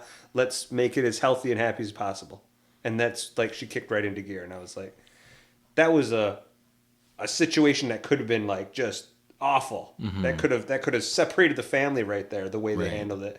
And it didn't. It kind of helped secure the moment. That acceptance, the positivity, the support. Yep. That was like a nurturing, like supportive character that she probably really needed. It could have been really bad. Mm-hmm.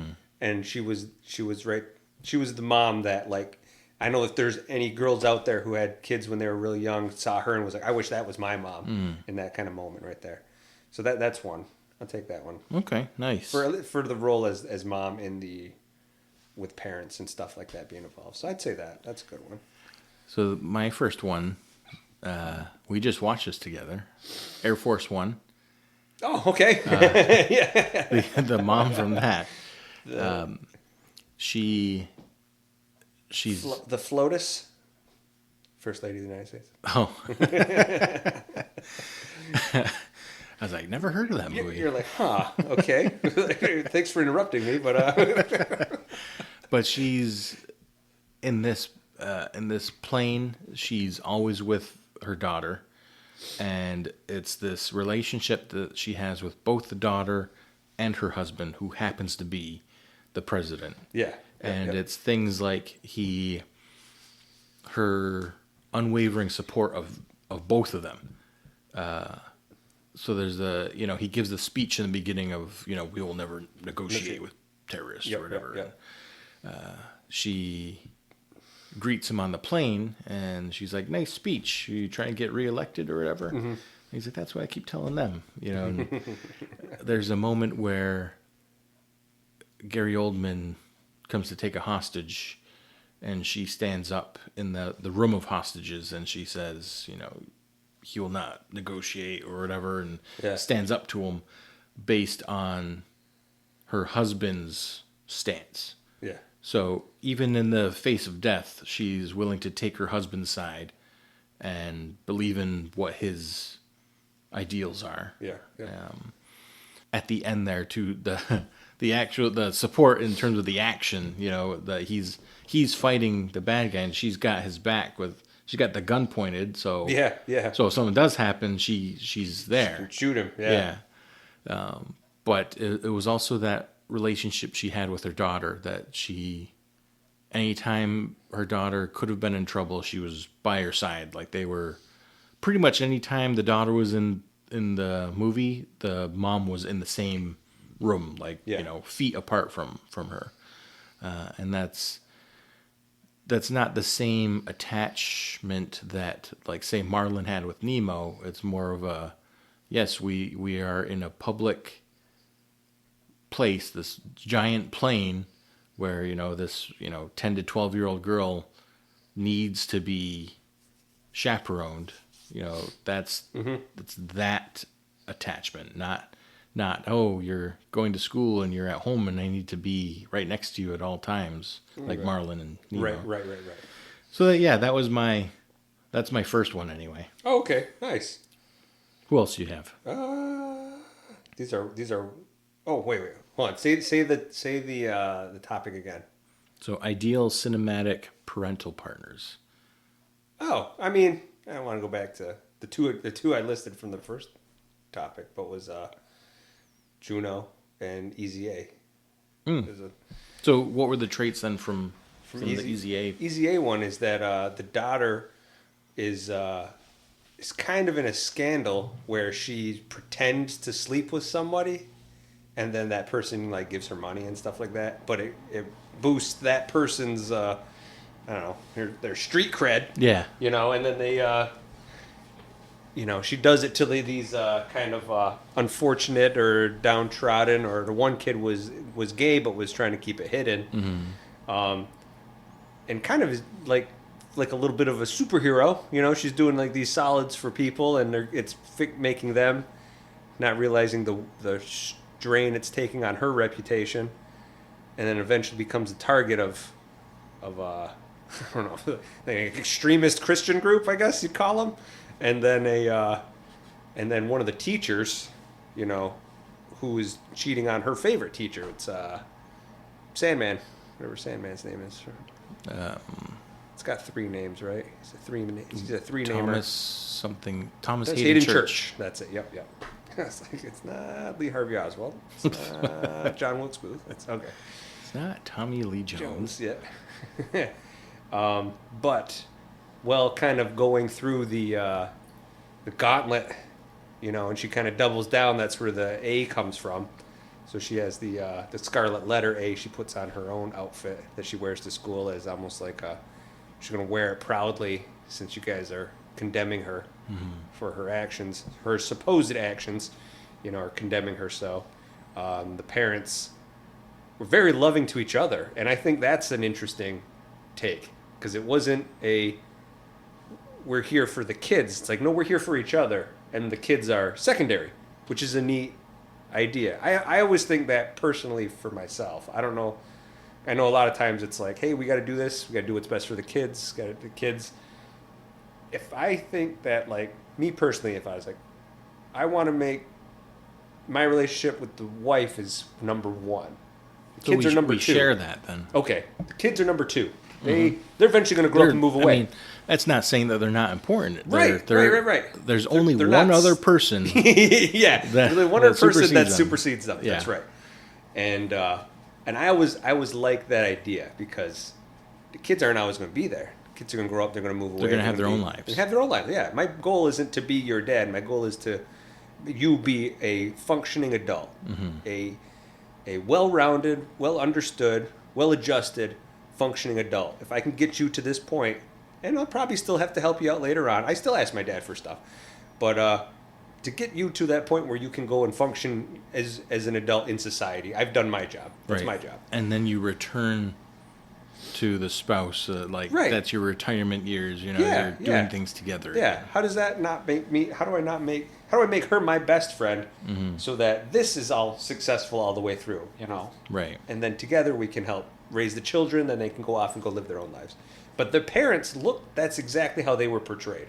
I just Googled, I had a Reddit string of like, Did you start the Reddit thread? No, I know this is an old one, but People, I'm recording a podcast. I need the Redditors out here to go help me, save me. But that's like one of the first comments on there. Like Easy A, Olive's parents are marriage goals, and they're very much in love with each other, and are there, and even kind of separately. The mom has her own moment with her. I think the dad has his own moment with her. Olive, the main character, and but you can tell that they're in love with each other. Their goals are for us to be together, and you guys go do your own thing. And they treat the kids almost like little adults too. It's kind of neat watching them talk to them, like giving them what's almost like rhetoric on geopolitical stuff, and then like a little joke in there. And then they're like, the one daughter is black, I think, and they're like, "Oh, you're adopted!" Like they were surprised, like little jokes like that. And so, but they were like very much clearly like us first, then you guys, and we trust and love you, and we'll help you and guide you so that you can successfully manage that. We know you're smart. We know you're articulate. We know you're going to try to do the right thing.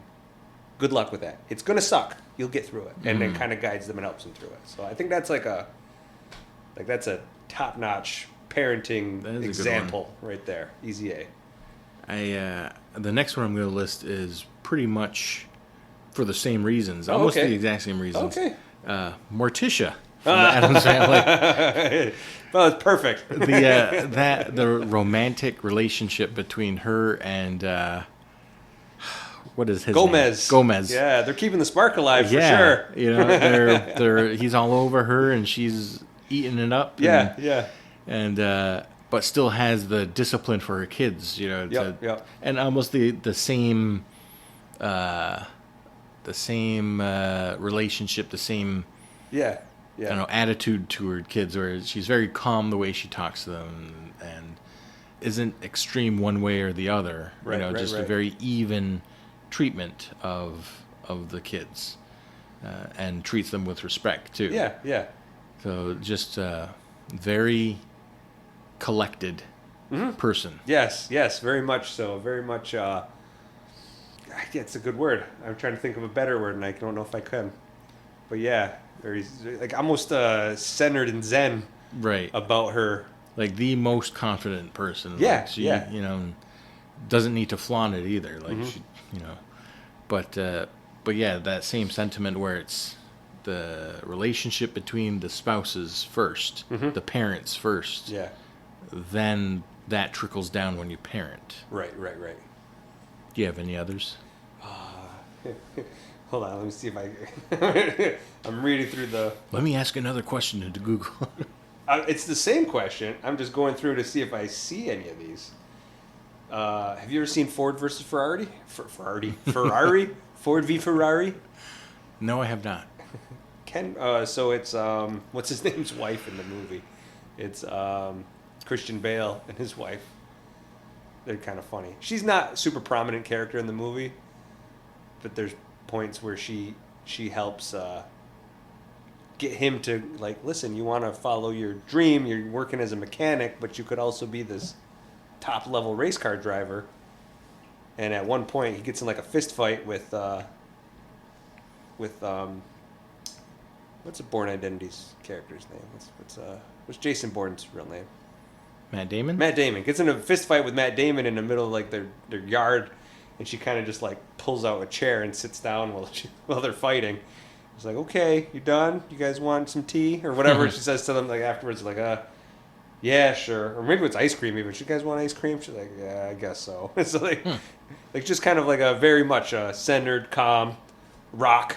She's like the rock of the family, holding it together. Well, Christian Bale's a little eccentric, so he's a little more out there, but still relies on her to help take care of him. And she shows up to the shop with like sandwiches, and she has like a picnic with him while he's like all alone in the middle of the night working on cars, and and they dance to some music, and like she's definitely like his rock, and you can tell it in the movie. So that's a good one. So what do you got? Because I got. So, here's one for you. Okay, send it. Want me to ding it? No. I have to get the name right. All the movies I mentioned keep showing up in here. The other guys. Wait, hold on. It's my turn. So the one I've got is Mama Clump from the Nutty Professor, the Eddie Murphy. Wait, the first one? Specifically the second one, because I used to watch that a lot, actually, the second one. I don't, it was just I don't remember ever seeing it. Oh, I've definitely seen it. But she, again, it's this balance of love for spouse and love for child. So she is the main character's mom. Yeah. But her relationship with Papa Clump is also, I mean, she has such support for her son, you know, the Hercules, Yeah. You know, and the joy that she has for all her son's accomplishments, and the lack of negativity, we'll say, Okay. to her son, who's a grown man in this movie. So there's hardly any instance where she needs to put on any negativity. Right. But then it also shows the struggles of like a long-term marriage and getting old. So Papa Clump has some ED issues, and she's trying to be as supportive as she can, and she's putting some satin cloth over the light to make it, light up the room red, and trying to wear certain things to get them. No, I definitely didn't see this one. I think I've seen the first one. I don't think I've seen the second one. And, it's not... The Papa Clump has these... he can't really deal with this crisis in his life, so he resorts to getting the youth serum, which is like the same type of serum that was used to make Clump into Buddy Love. Yeah. It was used to make Papa Clump young again. So if say he's 70 in the movie, it might turn him back to like 40 or something. Okay. So he was using that to get his libido back. And she calls him out and she says, "No, I don't want any of that. Like, we love each other for the way that we are. Oh, okay. So, don't bring none of that. I'm not going to take any of it. And you figure yourself out. You don't come at me with that stuff." And so I thought that was pretty important too, you don't need to change yourself. You don't need to go back in time because you love each other for who you are. Yeah. So it was that ability to stand up to your spouse in a strong but fair way. Yeah. And be able to communicate what's wrong or what needs to improve in that relationship. Yeah. Without being nasty, without being vindictive or anything like that. Right. Or trying to shame. Yeah. Or anything like that. Yeah. So that's Oh, that's cool. That's a good example. Yeah. Very obscure. It is an Mama Clump from Mama Clump. Nutty Professor 2. This sub plot, I'm assuming. I'm assuming that was not the main plot of the story. No, I mean, but I'd say pretty important though. I think for the overall. Nice. I mean, because that plays into being able to accept who you are in your own body. And sort of thing. And age and whatever. Yeah. Do you have another ideal partner? Talked about earlier, but Haley from Florida Project.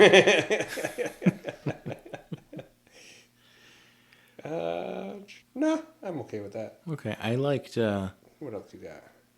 The mom from Christmas Story. Okay. So I think context is important there, though. Was it 50s America? Mm-hmm.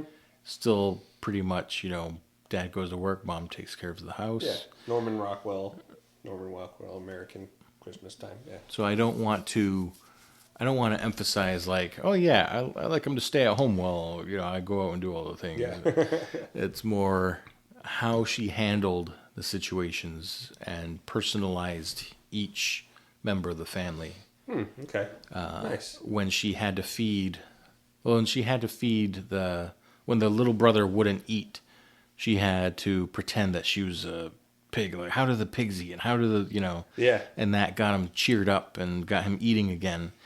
And then when she had to deal with Ralphie getting in the fight, and, they're just dreading Dad getting home because they know that they're going to get beat or yelled at or whatever, punished in some way.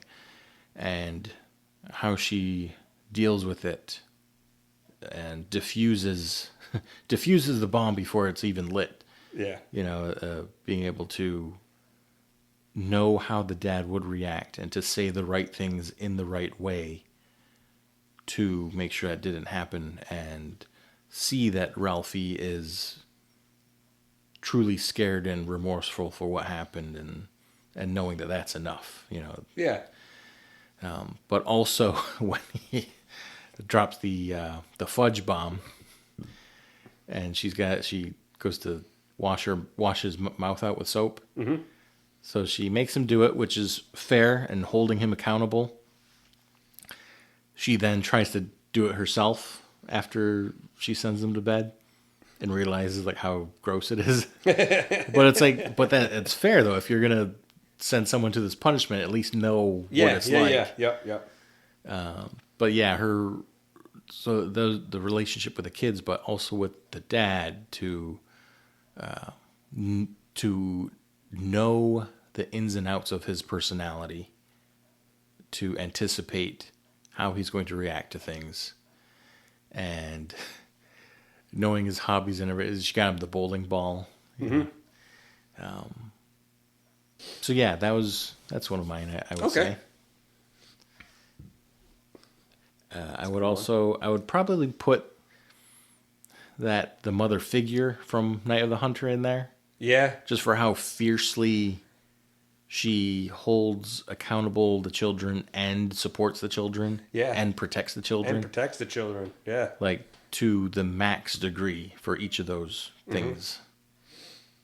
Mm-hmm. Yeah. It makes me wonder how she would be as a partnered relationship, but at least you know that she can handle those other aspects of parenting. Yeah.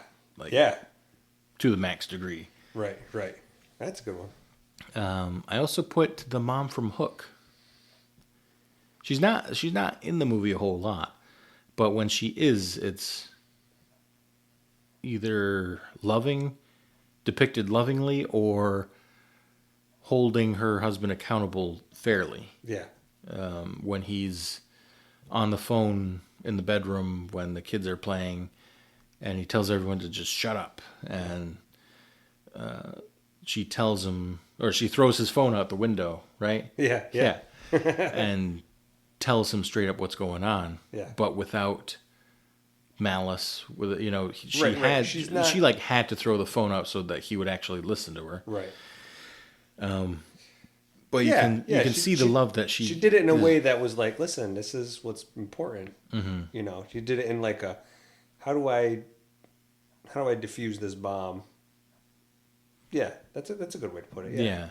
But you can see the love that she has for her kids, and when they go missing, like, she's talking to the police. She's in her position doing what she can, and but supporting when she sees Peter come back towards the end of the movie, how delighted she is that she got her husband back. She got the father of her children back. Right.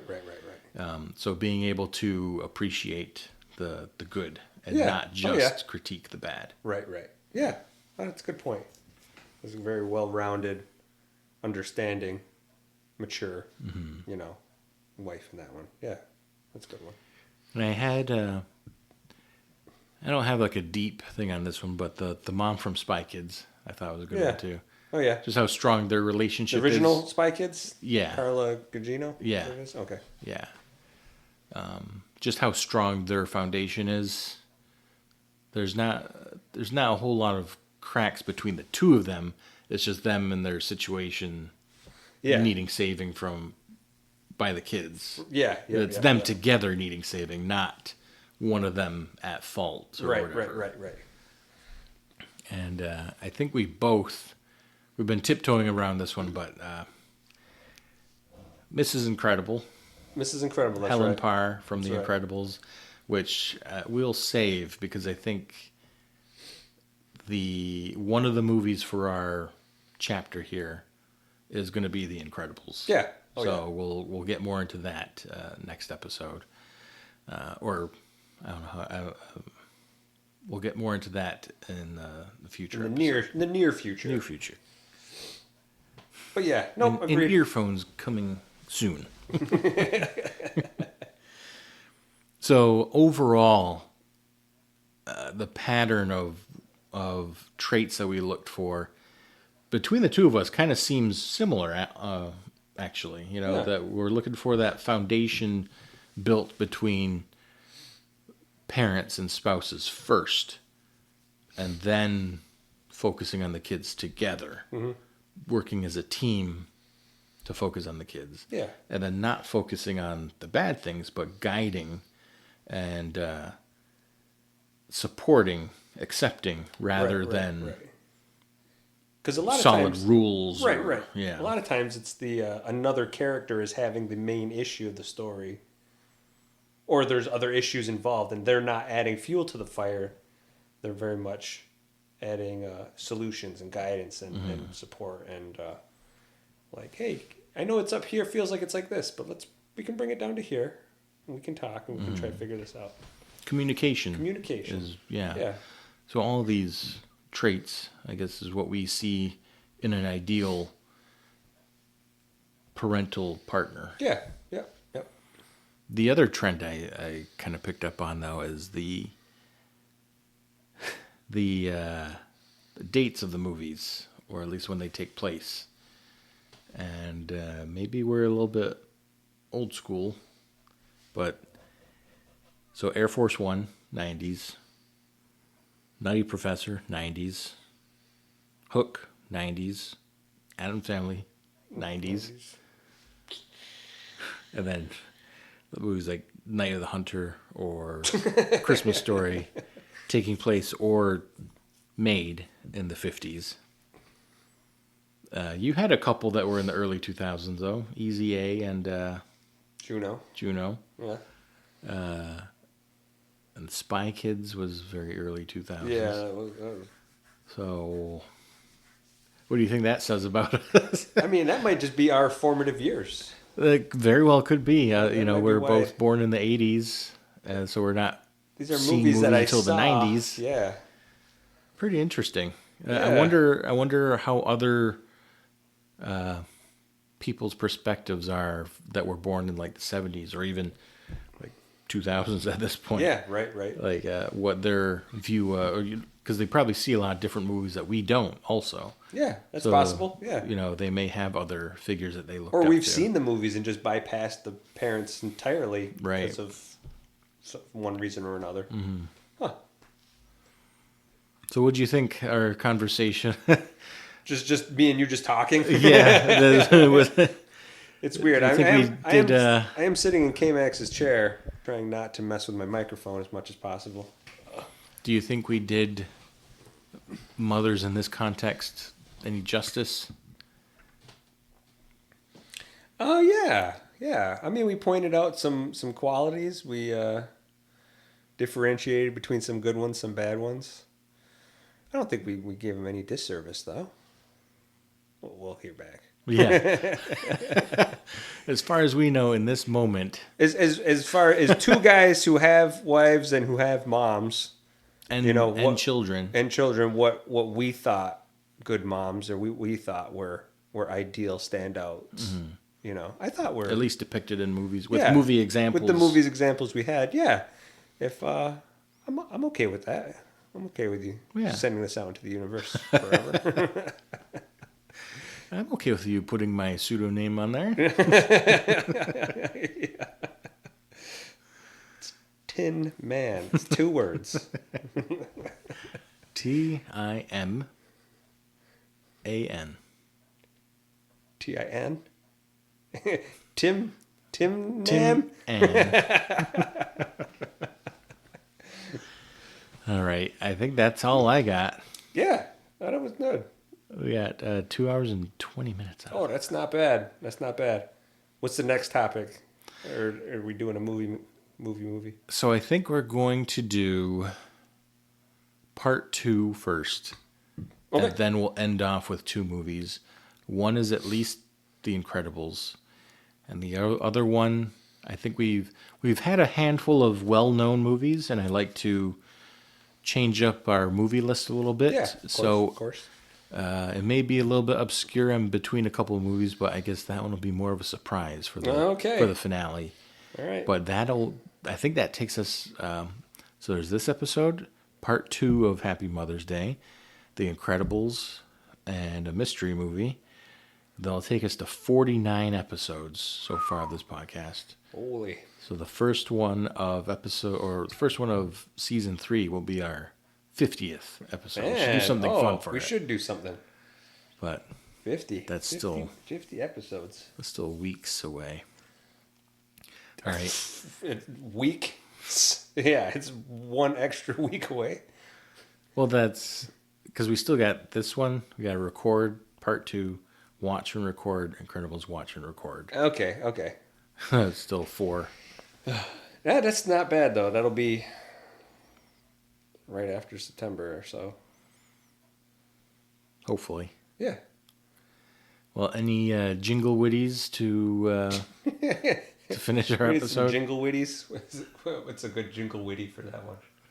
K-Max usually has some sort of ending thing. Yeah, he does. Some pithy wisdom. Or is it Sopranos that just ends in the middle of the